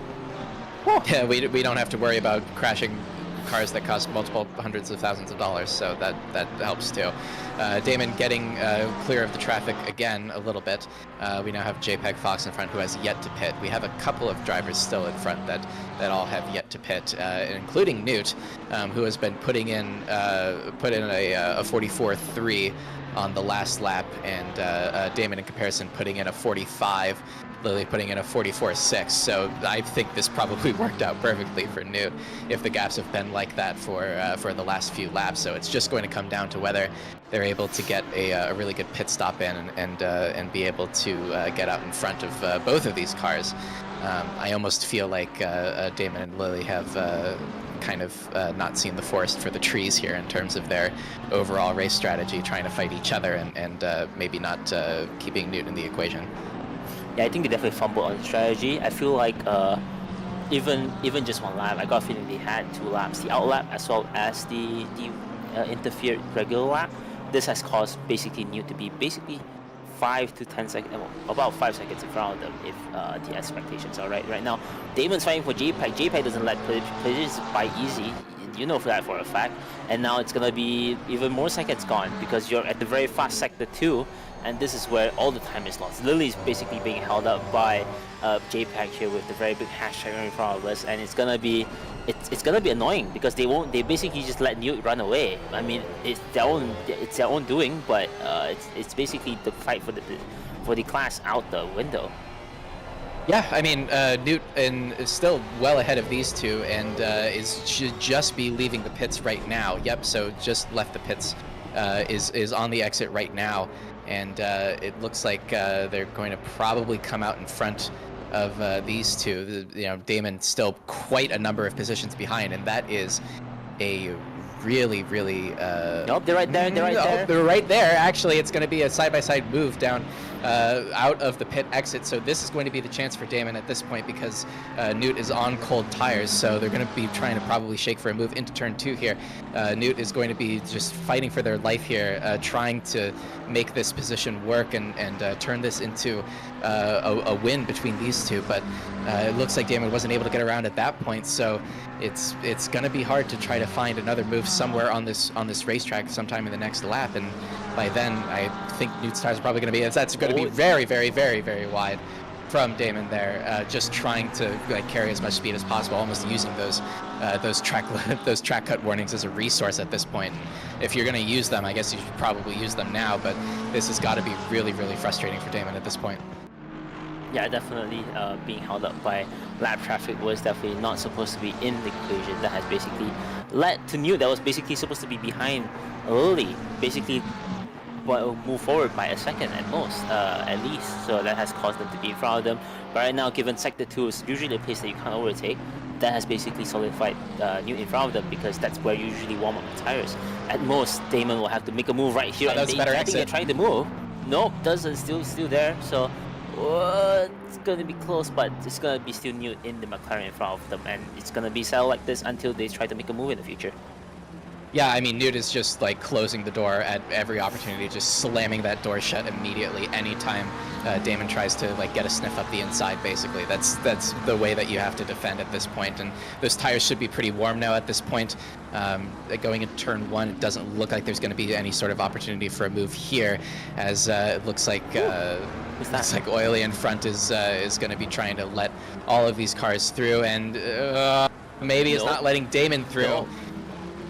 That's a little bit of lost time there for Damon too, as he's gonna have to take an inside line there, unfortunately. So that's gonna make it just a tiny little bit of a gap there between the two of them. Could be team orders of just try to hold them up. If it was my team, I wouldn't want to race that way, but they can race however they want. Yeah, I mean, to be fair, it might be coincidental because Oily will also want to have the optimum line through here. So technically, they're not in the wrong for doing that. It's just more of a coincidental observation more than on the commentator side. We don't know how they operate anyway. So yeah, I mean, we can give them the benefit of the doubt for sure. Yeah. So it's still insane fight. Them. Yeah, Lily is the poor one being caught up here, but trying to go on wide here. Not the best move here, but Lily's going to be very frustrated. I think they might make a move here at turn 12 if they can get an exit here. Yeah, definitely about there, but oh, yes, as I predicted, nope, just gonna make a sniff here, but they definitely want to get past them because they're losing a bunch of time. I think the tell might be if Oily just continues to hold up Lily here, and as soon as Lily gets around, they might like come into the pits. That would be the tell for me if that was if that was what they decided that they wanted to do. But at this point, I mean, Lily has gone like a second and a half at least off of the two cars in front. As it looks like. Oh, I saw something on my timing screen that I thought it looked like Newt was off the track or something like that. So Lily is still behind, couldn't get this move done into turn 1. Oily turning on the pace here to try to keep Lily behind, and it's really suffering at this point. Would have really wanted to get around by this point, but Newt's still pretty strongly in front. This might be the opportunity here for Lily to get it through, but no, Oily's gonna almost shove her off the track here, and Lily has had enough. They're going all the way off the track here into turn 4. Please don't fight into turn 4 when you're lap traffic. There we go. All right. They're not so really that's lap gonna traffic. it's not lap traffic, but it is traffic, and so that's gonna be Oily Regs finally giving up the fight there. Definitely did their job if that was the game plan, because Lily now has about 2.5 seconds to make up to get back onto the back of Damon here. Yeah, definitely no love given between competitors here for sure, but perfectly legal as the fight continues to go on. We are about 6 minutes remaining for the pit window before it closes. The Blade Wolf lost 4 positions since the start, but is still fighting for P16 here with Kalmari. Now Cohen's the only one that's not pitted in the silver class, if I'm seeing my timing sheets correctly, but that just means Blade Wolf still close fighting with Kalmari for P2 in the silver class. That just means that whoever is the most stable here between the two of them might just win silver class for this race. Yeah, I mean, it would still have to be, Callan would have to lose a couple of positions still to be able to, get the point threshold needed to actually affect a change in position. But definitely, it still kind of remains an outside possibility for this race. But Blade Wolf is having a pretty good race so far, I would say. Damon's still not able to really get a move done here. It's just trying to. These two are really similar on pace at the moment. I imagine as we get later on into the race, those slightly older tires on Damon's McLaren 720S are probably going to start making a little bit of an impact, but this is definitely Damon's best opportunity at this point, and I think they know it because it looks like they're turning on the quali pace at the moment, just trying to follow as close as they possibly can through turn 4 into turn 5, getting wide on the track again, and again Newt just closing the door and just shutting off any possibility of Damon shaking for a move there. I think Newt just sees the rearview mirror because and just decided to just press the off button, turn it off. I don't want to care for where is Damon behind me. I just want to see in front of me. So long as I hear the spotter says car right, I'll think about it. Before that, I don't want to think about it. I'm just gonna drive my own drive and get him out of my way. I mean, the thing that we've seen from Newt throughout this series is that Newt is very good at defending under pressure. Is just like almost pretends that there's not a car there at all unless they have to, but is just like really good at holding on to position. So this is exactly the position that Newt would want to be in at this point in the race with the fresher tires, with for now the pace advantage. Woo! As Cohen is trying to let these two through as much as possible here, not having taken their pit stop yet. Blade Wolf very close to the back of Kalmari still, as we are heading into the final couple of corners of the racetrack for these two. Ollie's in the pits now. I think there's only a few drivers here that are in the pits. Cohen's one of them. Ollie is now in the pits. I think that means that most of the grid has pitted for this race, which means we can actually look at the standings and see where everything is. Adam Nor Halim in the front, still not pitted, I assume, given that they are basically in P3 right now in the championship. So right now, there's only 4 cars in front that have not pitted, but that means the rest of them have settled down. Simone, as usual, still at P5, and then Robbie Kelly in P6, despite pitting early. If you didn't notice, then when we were seeing the likes of Damon as well as they pitting early, so Robbie's one of them that pitted early. They're still pretty far in front, but that means they get a little bit more worn tires. Newt's behind them, and Damon's in P8 right now, but that will mean there will be 1, 2, 3, 4. P4 will be Damon, and P5 will be Lily. So pretty much a little bit of a shuffle, but the first two have not changed at all since the start of the race. Right, and Chris, unfortunately, dropping off from this group, is now about 2 seconds behind Lily when they were in front of Damon before the pit cycle. Took a little bit of a longer pit stop at 67 seconds stationary, so that's the longest pit stop in the grid, and that would have definitely become a factor as Nicholson is attempting to defend from the car behind here at the moment. That looks like Sadket there in the back. So definitely. Oh, and that's Simone right behind as well. I believe then. Yeah, they're going to be shown the blue flag at this point. Sadket is, I should say. So Simone just trying to get around as fast as they can at this point. And again, this car in front is a car that has not pitted yet, so they'll be wanting to try to get around them as fast as possible as well. But yeah, it's looking more and more like you know, it's coming up pretty good for Newt here at the moment. But all Newt needs to do is just keep this car behind. Doesn't need to worry about trying to attack or anything like that. But I know that Damon is going to be pushing them basically all the way to the finish.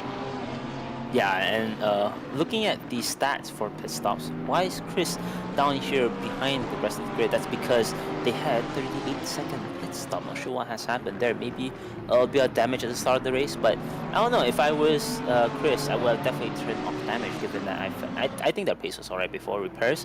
Not sure what has caused them to have a little bit of a repair in the pit stat, or they might have fumbled their entry and their exit. That would be definitely time lost there, but other than that, it's definitely really weird that they had a little bit of a longer time stop. Looks like there was an incident between Damon and Newt there. Newt has dropped down to P8 now at the moment, is now behind Chris Skater in front. I was just trying to keep an eye on my timing screen there, and I just saw Newt just drop like a stone after you know, the Damon was side by side with them, and yeah, that is quite a bit of damage on that McLaren. So we'll see what happened here. I have to imagine this is probably going to be some kind of an overtaking attempt into the chicane. This is not going to look good. It could have jumped the curb. So Damon's behind at this point, and yeah, just way too much over the curb. And I think Damon actually might have gotten into the back of them and spun them around a bit. Really, really unfortunate for Newt, and they're seeing their title chances disappear at the moment. But they could still try to make up that time. But that is a pretty heavily damaged front end on that McLaren. The hood popping up a bit. Yeah, I would say I have done that move in the Porsche. It's definitely annoying because usually what happens is that you'll use the line that you use all the time, but just for this specific one time, you take the curb a little bit too wrong, and that has caused it to have an issue. We might take a look at it at a different angle, but it definitely, I feel like even if Damon did tap the back of Newt, I feel like it definitely wasn't gonna be Damon's fault. You know, if you're racing, what are you gonna do? It's like, no, yeah, definitely. So it's gonna be interesting to see. It's just unfortunate, but it's definitely, it is what it's of. It's more of a, it is what it is situation. Yeah, so Newt probably slowed down quite a bit here, trying to Newt slowed down quite a bit trying to get the car back under control. It looked like they were probably actually going to get the car back under control, but Damon just wasn't expecting the checkup there and just kind of buried into the rear bumper. It's easy to do when you're following that closely to somebody else. I would definitely chalk that up to a racing incident, but it's a very, very unfortunate racing incident. One of the very, very, very few mistakes that we've ever seen Newt make in basically this entire series, and I mean, I think they probably have to be gutted about that. Well, if it were to be a non-furry, they will definitely say that it's definitely the suspension being pogo sticks like that has caused the incident, but we definitely won't know until we have a postmortem on what has happened later on after the race. But right now, RK Robbie is still fighting very close to Simone for P1. The gap's closest it's ever been, I think, throughout this entire race, isn't it? Yeah, I think this is about as close as they've been. I mean, they've been really, really similar on pace basically through the entire race. Both of them doing just a really, really good job. RK, of course, holding the fastest lap at the moment with a 44.7, which is that's the fastest lap post pit stops, I should say. as the game sort of resets the timing after you sort of complete your pit stop. So is the fastest car on track at the moment and is still trying to keep up. Also trying to keep up is Lily trying to keep up with Damon here, who has to contend with some traffic, and that is going to be a really awkward spot for Koen Van Hoof to try to get off the track there, and Damon having to take the exit road there, and Lily managing just to keep the car under control over the grass there. Managed to not really lose too much time, but I think that's mostly because Damon also lost some time cutting over the front of that chicane, basically. So Lily is still very much in this fight for the championship at the moment, and we'll see how it evolves sort of in the last 17 minutes left. Not very many chances left for Lily to get this done. Yeah, the times are definitely getting closer and closer. Right now, 17. As you said before, time remaining. My brain's a little bit fried. But by the next time by coming in, it's going to be less than 15 minutes remaining. You don't have much of a not much of a sprint race remaining on this thing, and as Chris extends the track limits on the last corner, you really also want to think about how much track limits you have remaining to not get yourself a drive-through. I've seen a lot of drivers cutting a lot of the track limits here. Usually you'll get a little bit of a no time gain here and there if you lift enough, but given some of these cuts are pretty flat out, I got a feeling some of them might be on their track limits limit. Which is not ideal given if you're fighting for positions and you get pushed out wide and you recover. They definitely don't want to get a drive-through from just recovering from an incident. Yeah, usually you won't. The game does have, sort of a microsector system to make sure that you, as long as you're not gaining time, you won't get the track limits warning. But unfortunately, around this track, where a lot of the times there's no real gravel or anything on the exits of corners, it's all just kind of asphalt. You don't really naturally lose any time. There's no real natural deterrent to getting off the track, except in these couple of places where it's more grass than sand, as RK is getting more closer and closer and closer to the back of Simone here. Simone actually having to work for their meal in this race compared to the that looked a little bit wide there for Simone. Definitely having to work for their meal a little bit more than they did in Suzuka last time out, which was a bit of a Sunday drive for them, but RK is absolutely not making it easy at this point. Yeah, the Godzilla is definitely finding the dinner again, but if only the snail could run a little bit faster. I think it's the slowness of the snail that's kind of compromising themselves. The 991, regardless of what happens, the 991 is still amazing to see a old generation Porsche still fighting for the top spot here. It really shows how much of a driver Simone here is in these absolute beasts of a machine, and it's definitely really a show of how good they are as a sim racer here.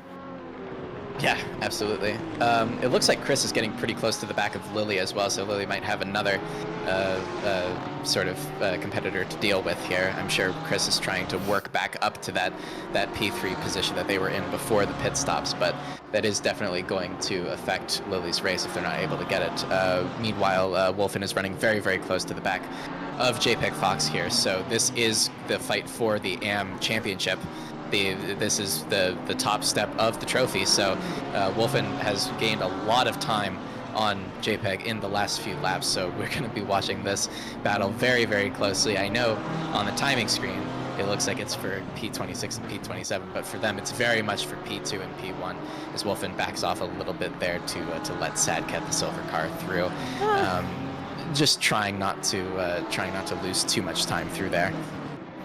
Maybe I'm a bit of a cynic, but if I was Wolfen there, I wouldn't care if Sadcat was behind me. I'm fighting for the car in front of me. Oi! What is this? The two of them squeezing into turn 12. I thought that was going to be a collision here, but Chris putting themselves in between them as between the positions here. A little bit of a touch between the two of them coming down into turn 12 and turn 13. Chris though does, that's gonna be a tap. That's not gonna be good for them. Cutback that has not gone well, but good recovery by Lily, but the two of them continue to fight. But that means Damon's running away in P3 right now, away from the fight. And I think that's going to mean that Damon might win this one, given that we don't have much time remaining. Yeah, that was disastrous in terms of time lost at this point in the race. Lily absolutely did not want to give up that position, and Chris sort of trying to get a little bit of a surprise cut that move. on the sort of the penultimate hairpin there, and just didn't work out. Sometimes you feel like you can try to make things work on the brakes like that, but you just end up sort of bearing it in the car in front of you, because of course, as long as you are turning, you are not using all of your car's grip to decelerate. So you're decelerating at a slower rate than you're used to, and that can end up getting into the back of someone if you are fighting them for a position. So if Wolfen can overtake JPEG here, they can clinch the title, because JPEG is 3rd in AM and Wolfen is 4th. So there is 2 points between them to fight for these 2 positions. So this is a straight up fight for the AM championship from here for the next 12 minutes. Yeah, and as Damon comes in for a train of blue flags, unfortunately, because they're fighting for positions, Damon here going to go on the inside, and that means Wolfen is going to get caught out with this fight with JPEG. It's unfortunate for them, but they definitely have to catch back up with time loss. They're hoping, fingers crossed, that JPEG gets held up, but I think JPEG might be smarter than that, will let Damon buy as soon as possible with minimal time loss, or else they're going to have a lot of issues with Wolfen fighting behind them. That's going to be up to them to negotiate when that's going to happen, but it's a very, very interesting fight between these cars, and it's nice that they're still here fighting for positions. But if you see here on the M class though, Adam, I'm not gonna commentators curse about it, but I want to talk about it. Adam's first time not being dead in the series, actually being in front of the grid. So nice to see them still in front, actually in front of the pros as well. It's gonna be sick for them. Yeah, Chris still trying to shake for a move on Lily here, and you know, like we said, exactly, that's going to be a dive to the inside. That's not happening, Chris. What are you doing? God, Chris. Well, okay. I mean, we'll watch that back. I'm sure we'll watch that back, but I'm not sure if Lily actually knew that Chris was going to be on the inside there, and just turned in like normal for the corner, and Chris letting her by immediately. That's definitely the sporting thing to do, but that's going to be even more lost time for the both of them. So those positions dwindling, and in fact Newt has actually now gotten back in front of Lily after their own spins. So now Lily is not just fighting for P1, but is now also fighting for P2 in the championship. Yeah, so we'll watch this again, sort of down the main straight. I can't. Yeah, I mean, you're like 2 car lengths behind at this point. The Mercedes is. Yeah, just. You're heading into the vortex of danger there. That is not where you want to be if you're seeing. I know that turn 1 is really wide, and you can sort of imagine that space will open up, or that Lily had no obligation whatsoever there to give Chris room. So yeah, I would definitely consider that ill-advised. Yeah, it's definitely a very interesting, not interesting in the sense like it's kind of a move that a lot of people are gonna ask question marks. So what do you expect is gonna happen here?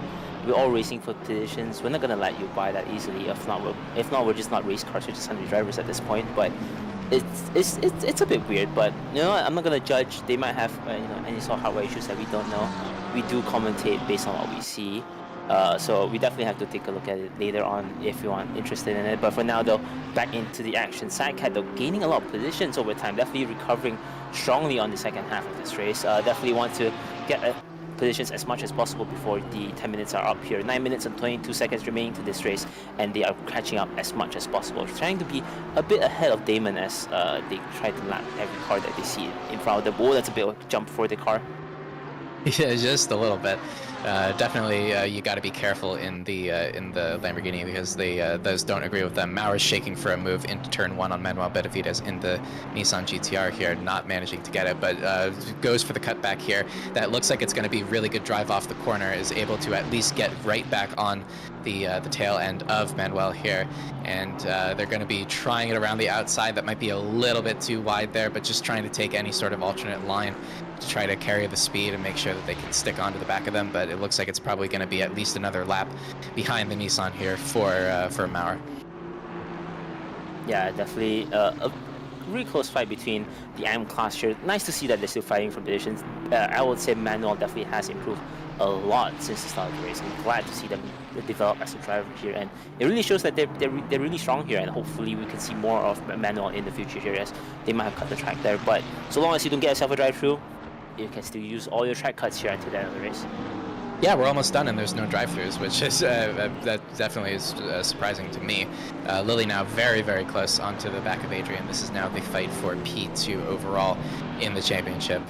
Not quite the podium for this race. They're now seven full seconds off of Damon in front, who is just looking to bring the car home at this point. Chris could be looking for another move, hopefully a better one, down into turn 1 here, but is going to just hang on behind, doesn't want to cause another incident. Pretty slow for Lily through that corner. I wonder if there's any sort of rear wing damage that's affecting the traction coming out of the corner.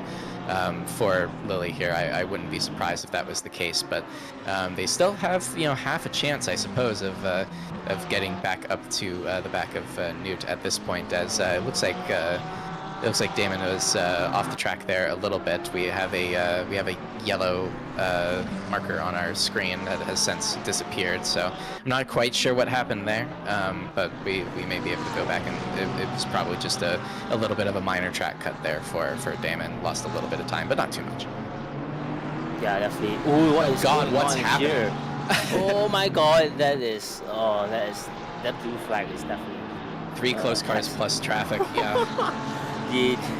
They definitely have they gotta change their pants after this. That is chaos right there. But the positions are still standing though. With Newt in front of them, behind them will That's be Lily so and wide Chris. for Chris. That is definitely a track cut for them. They definitely have to think about not giving themselves too much track cut. I know there's 6 minutes remaining, but you cannot take so much track cuts, or else you might give yourself a drive-through penalty. I know you're fighting for positions, but you don't have to, lose it all on this run, I guess. Yeah, exactly, and I believe that might be someone pulling into the pits. I'm not 100% sure, but this is the closest that Lily has been so far in this race. Heading onto the main straight we go. A little bit of a wiggle from the Porsche, and that's probably going to make their chances at getting a move done vanish. They're cutting very clear. The inside now, and Chris plowing into the wall, and I think both of them wanted the inside just so badly for that one. Lily was not willing to give up the room, and Chris was not willing to get to the outside instead, and they just kept driving each other left and left and left, or right and right and right and right, and it was just all that they could do to try to keep out of each other, and they couldn't. I feel like the last minute swings are a bit too insane, I would say. It's like, I feel like you're gonna that move is like, you can do that. I've done moves like that before. It's a really nice way to catch someone out, and it feels really satisfying to do, but you have to do it before you're already in the rear bumper of the other car. Yeah. I know that it's all about, you don't want to like telegraph your intentions until you absolutely have to, but I mean, that's a little bit after you absolutely have to. You gotta give yourself a little bit of margin there. I get what you're trying to do, but it's kind of, you gotta put a little bit more thought into that than just sending it. This ain't gonna work out, buddy. But everyone has their own driving style. Maybe we're just a peanut gallery. What do we know? Yeah, what do we know? We're not on the track right now. Emotions do run high in these races, but you can't let your emotions get the best of you. But right now, the train between Wolfen and Zephyr, there's gonna be accidents between the two of them. Please hold your brakes. Oh, that is chaos. At the chicane here, Zephyr getting collected a little bit, and Wolfen getting caught out there. That might be in Wolfen's out of the contention for M-Class championship.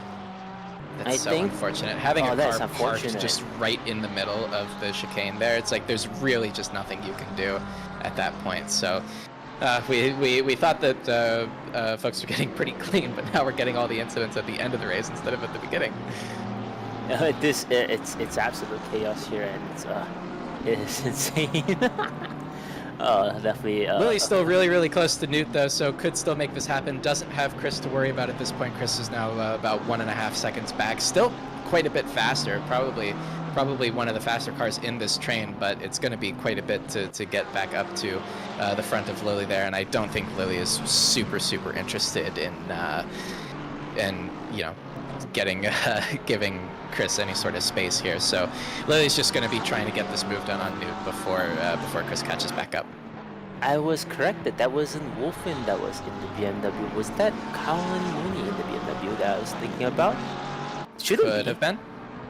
We'll have to take a look back. I'll take a look back after the fact. But it's yeah, definitely JPEG and Wolfen still very close to each other still. Yeah. For that position.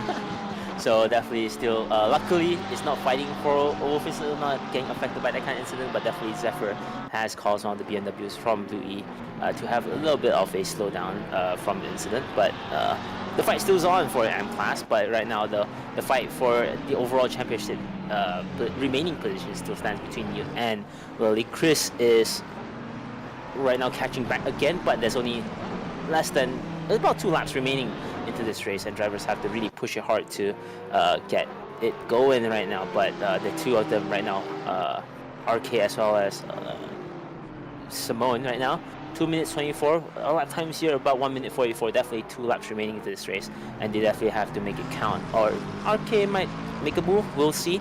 But right now, fight for P9 continues on with Parker Olsen. A little bit of contact here and there, but a move maybe. We'll see.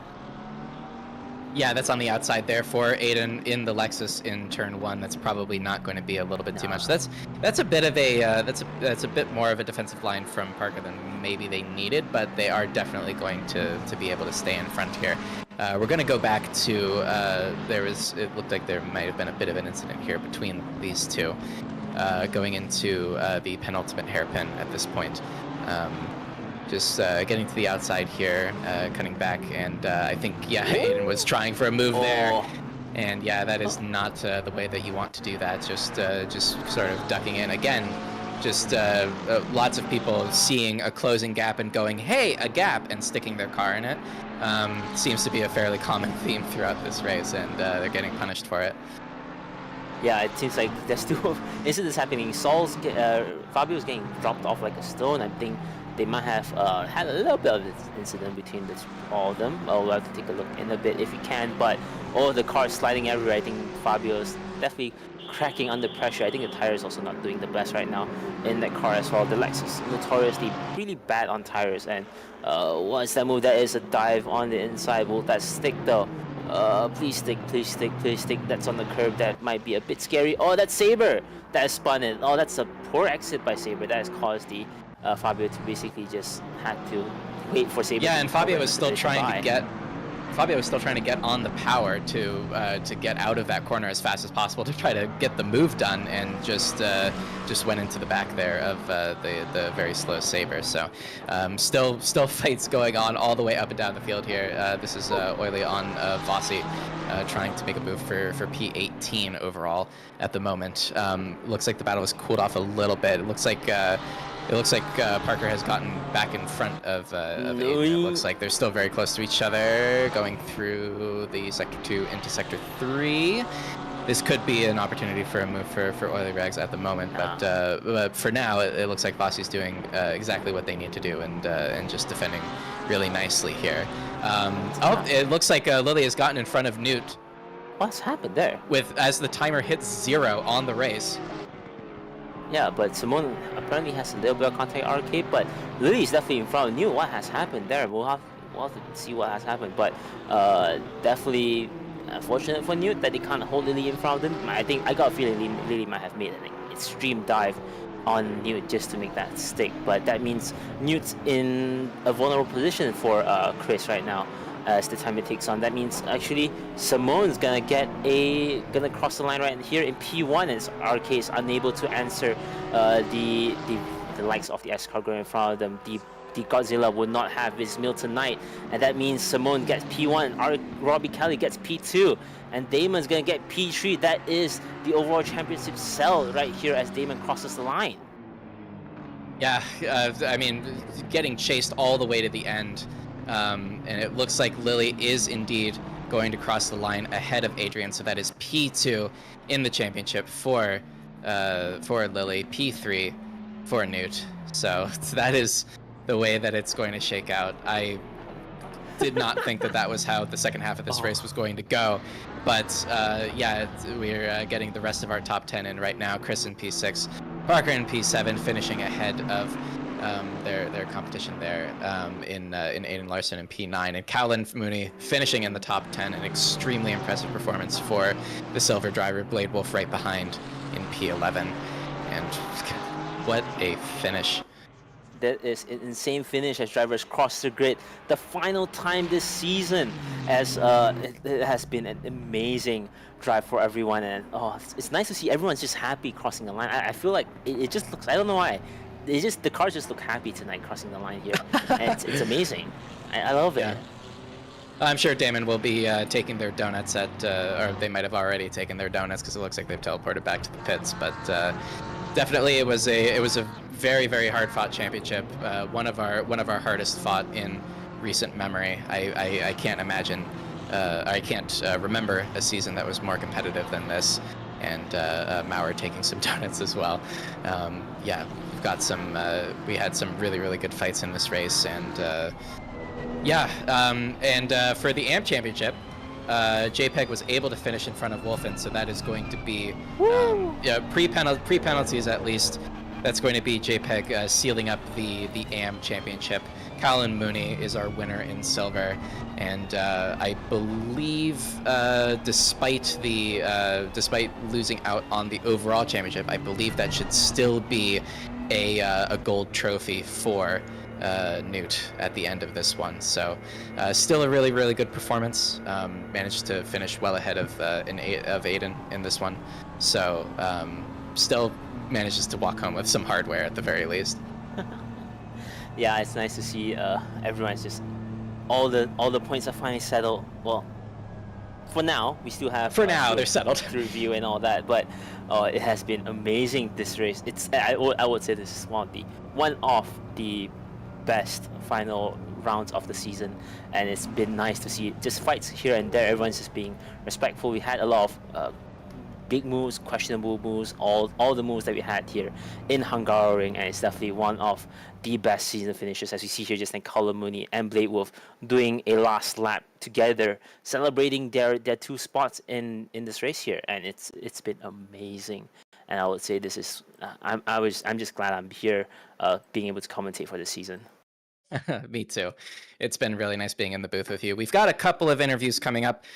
We've got our series champion Azure, as well as Newt, who finished on the bottom step for us. So we're going to have a bit of a chat with them in just a few moments' time here, and I'm sure we'll. I'm sorry. Here we go. So here's Azure now. So congratulations for the overall series win. It turned out to be not an easy one for sure. We noticed you up in the broadcast booth, fighting through all of the traffic around the pit cycle. Can you walk us through sort of that early pit cycle and sort of why you chose to do that? So, coming into this final round, I knew that I was up against Lily and Newt. Didn't need to worry about anybody else. I did qualify ahead of them, and I knew I had the race pace on them. But at the same time, I was looking at what I thought was a clear track and thinking, right, if I don't undercut, they will. Undercut's powerful with the tyre deck at Hungaroring. So, go into the pits, get it done. Grim/Lily ends up going in right behind me. But at that point, I'm like, right, I hope Newt doesn't get too much more pace. Unfortunately, I then got stuck behind a lot of cars I was not expecting to get stuck behind. And that was that. So, yeah, otherwise, Newt did get ahead of me. And obviously it was bumper to bumper from there. Yeah, definitely a rocky road from start to finish, but you managed to pull it out for sure. And I'm sure you'll be celebrating your win. So it's been really, really great seeing you drive just throughout this season. You've been just really, really consistent on quick pace, on qualifying pace. So it's been a pleasure watching you, and congratulations once again. Yes, thank you. Unfortunately, there was a slight incident in that race. I don't know if you guys caught that. I don't know if I'm going to keep this championship, so this is probably why I'm not sounding as excited as I could be right now. We shall see what happens. I can at least pretend I'm the champion right now. Well, as it stands at this moment, you are. So enjoy it. Yes, I will enjoy it as much as I can. and then see what the steward's office has to say. All right. Thanks for joining us. We'll catch you in the next series, maybe. Yes. See what I can do. Wonderful. Thank you, everyone. Yeah, absolutely. And yeah, next up for our for interviews, we have Newt, our P3 winner. So we'll be talking to them in just a minute. Hey Newt, congratulations on the P3. I know it wasn't the race that you wanted. Can you walk us through a little bit, just sort of what was going through your head after the pit cycle, just like, you know, getting in front of the other two cars, kind of where your head was at in that moment? I was not expecting that. I didn't believe I got a chance at the overall championship, but after that, I was just I'm gonna push this, but you know, until that incident with Azure, and then yeah, that happens. I got like a lot of damage to my car. I lost a lot on sector 2, and then on the second to last lap, I got a bit impatient with a back marker, and that cost me another place to Grim. So like at least that's a P3 overall, and I also win in gold. So that's that. And also a big shout out to my dad up there. This also made a special livery for this round for him. Oh, that's so sweet. Shout outs to Yeah. Newt's dad. But yeah, definitely it was you know, I think traffic was kind of the story of this race for sure. But yeah, it's still sealing up the gold championship for sure. And depending on, you know, the way that the incidents fall, you could move up a place or two on the overall podium. So we'll see what happens. But yeah, just congratulations for the overall win. I'm sure that's going to be a great feather in your cap, and just the way that we've been seeing you as a gold driver, just really taking the fight to the overall leaderboard. It's been an absolute pleasure to watch. So thank you. Yeah. I was not expecting that also. I also like hype for the next Hypercar series. I could probably do strong in that also. Yeah, we'll be delighted to see you there. Absolutely. So yeah, thanks, and congratulations once again. We're gonna let you go cool off. Yeah. Alpine Shipboard isn't coming. Thank you all for commentating and broadcasting this. Yeah, absolutely. Yeah. Can I go now? Yep, you can go. All right. Great one. So, as you've probably heard, just on the last little bit of that, we do have our next championship coming up, as announced on Blue Sky, starting in August. We're going to be going for our Le Mans Ultimate Hypercar Champ, which is our very first series, our first full series, excuse me, that was hosted in Le Mans Ultimate, the sort of official World Endurance Championship sim game. And all of our competitors are going to be running hour-long races in the flagship hypercar class, which are just in LMU. It's a fantastic simulation of these cars. I've driven it before. I've really enjoyed it. They are an absolute treat to drive. Very complex machines, but we're just going to see who can master them the best, and maybe come home with some hardware. So we'll see you for round one. I will be in the commentary booth taking the lead on that particular series.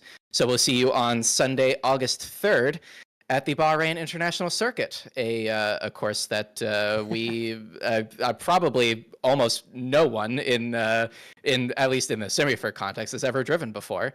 It can be a really technical one, but I'm really excited for it, and I think it's going to be just a blast of a series. So look forward to that. And in the meantime, we'll keep you updated on socials as to the official finalized results of this season 7. But Newbie, any final thoughts for season 7? It has been amazing. You know, with everything that's going on here, I thoroughly enjoyed commentating with you, and as well as having Denak here. I've always enjoyed being here, and being able to spectate this season has always been amazing.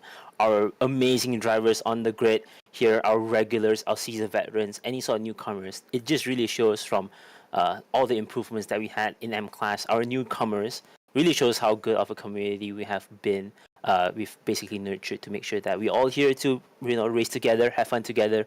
We try to squash out any toxicities that we have here, and it's been nice to have everyone here, and I enjoyed being able to commentate with you, and I look forward to see what happens with you, as well as our MNU would definitely be commentating with you in our next season in LMU, and yeah, it's gonna be a new sim.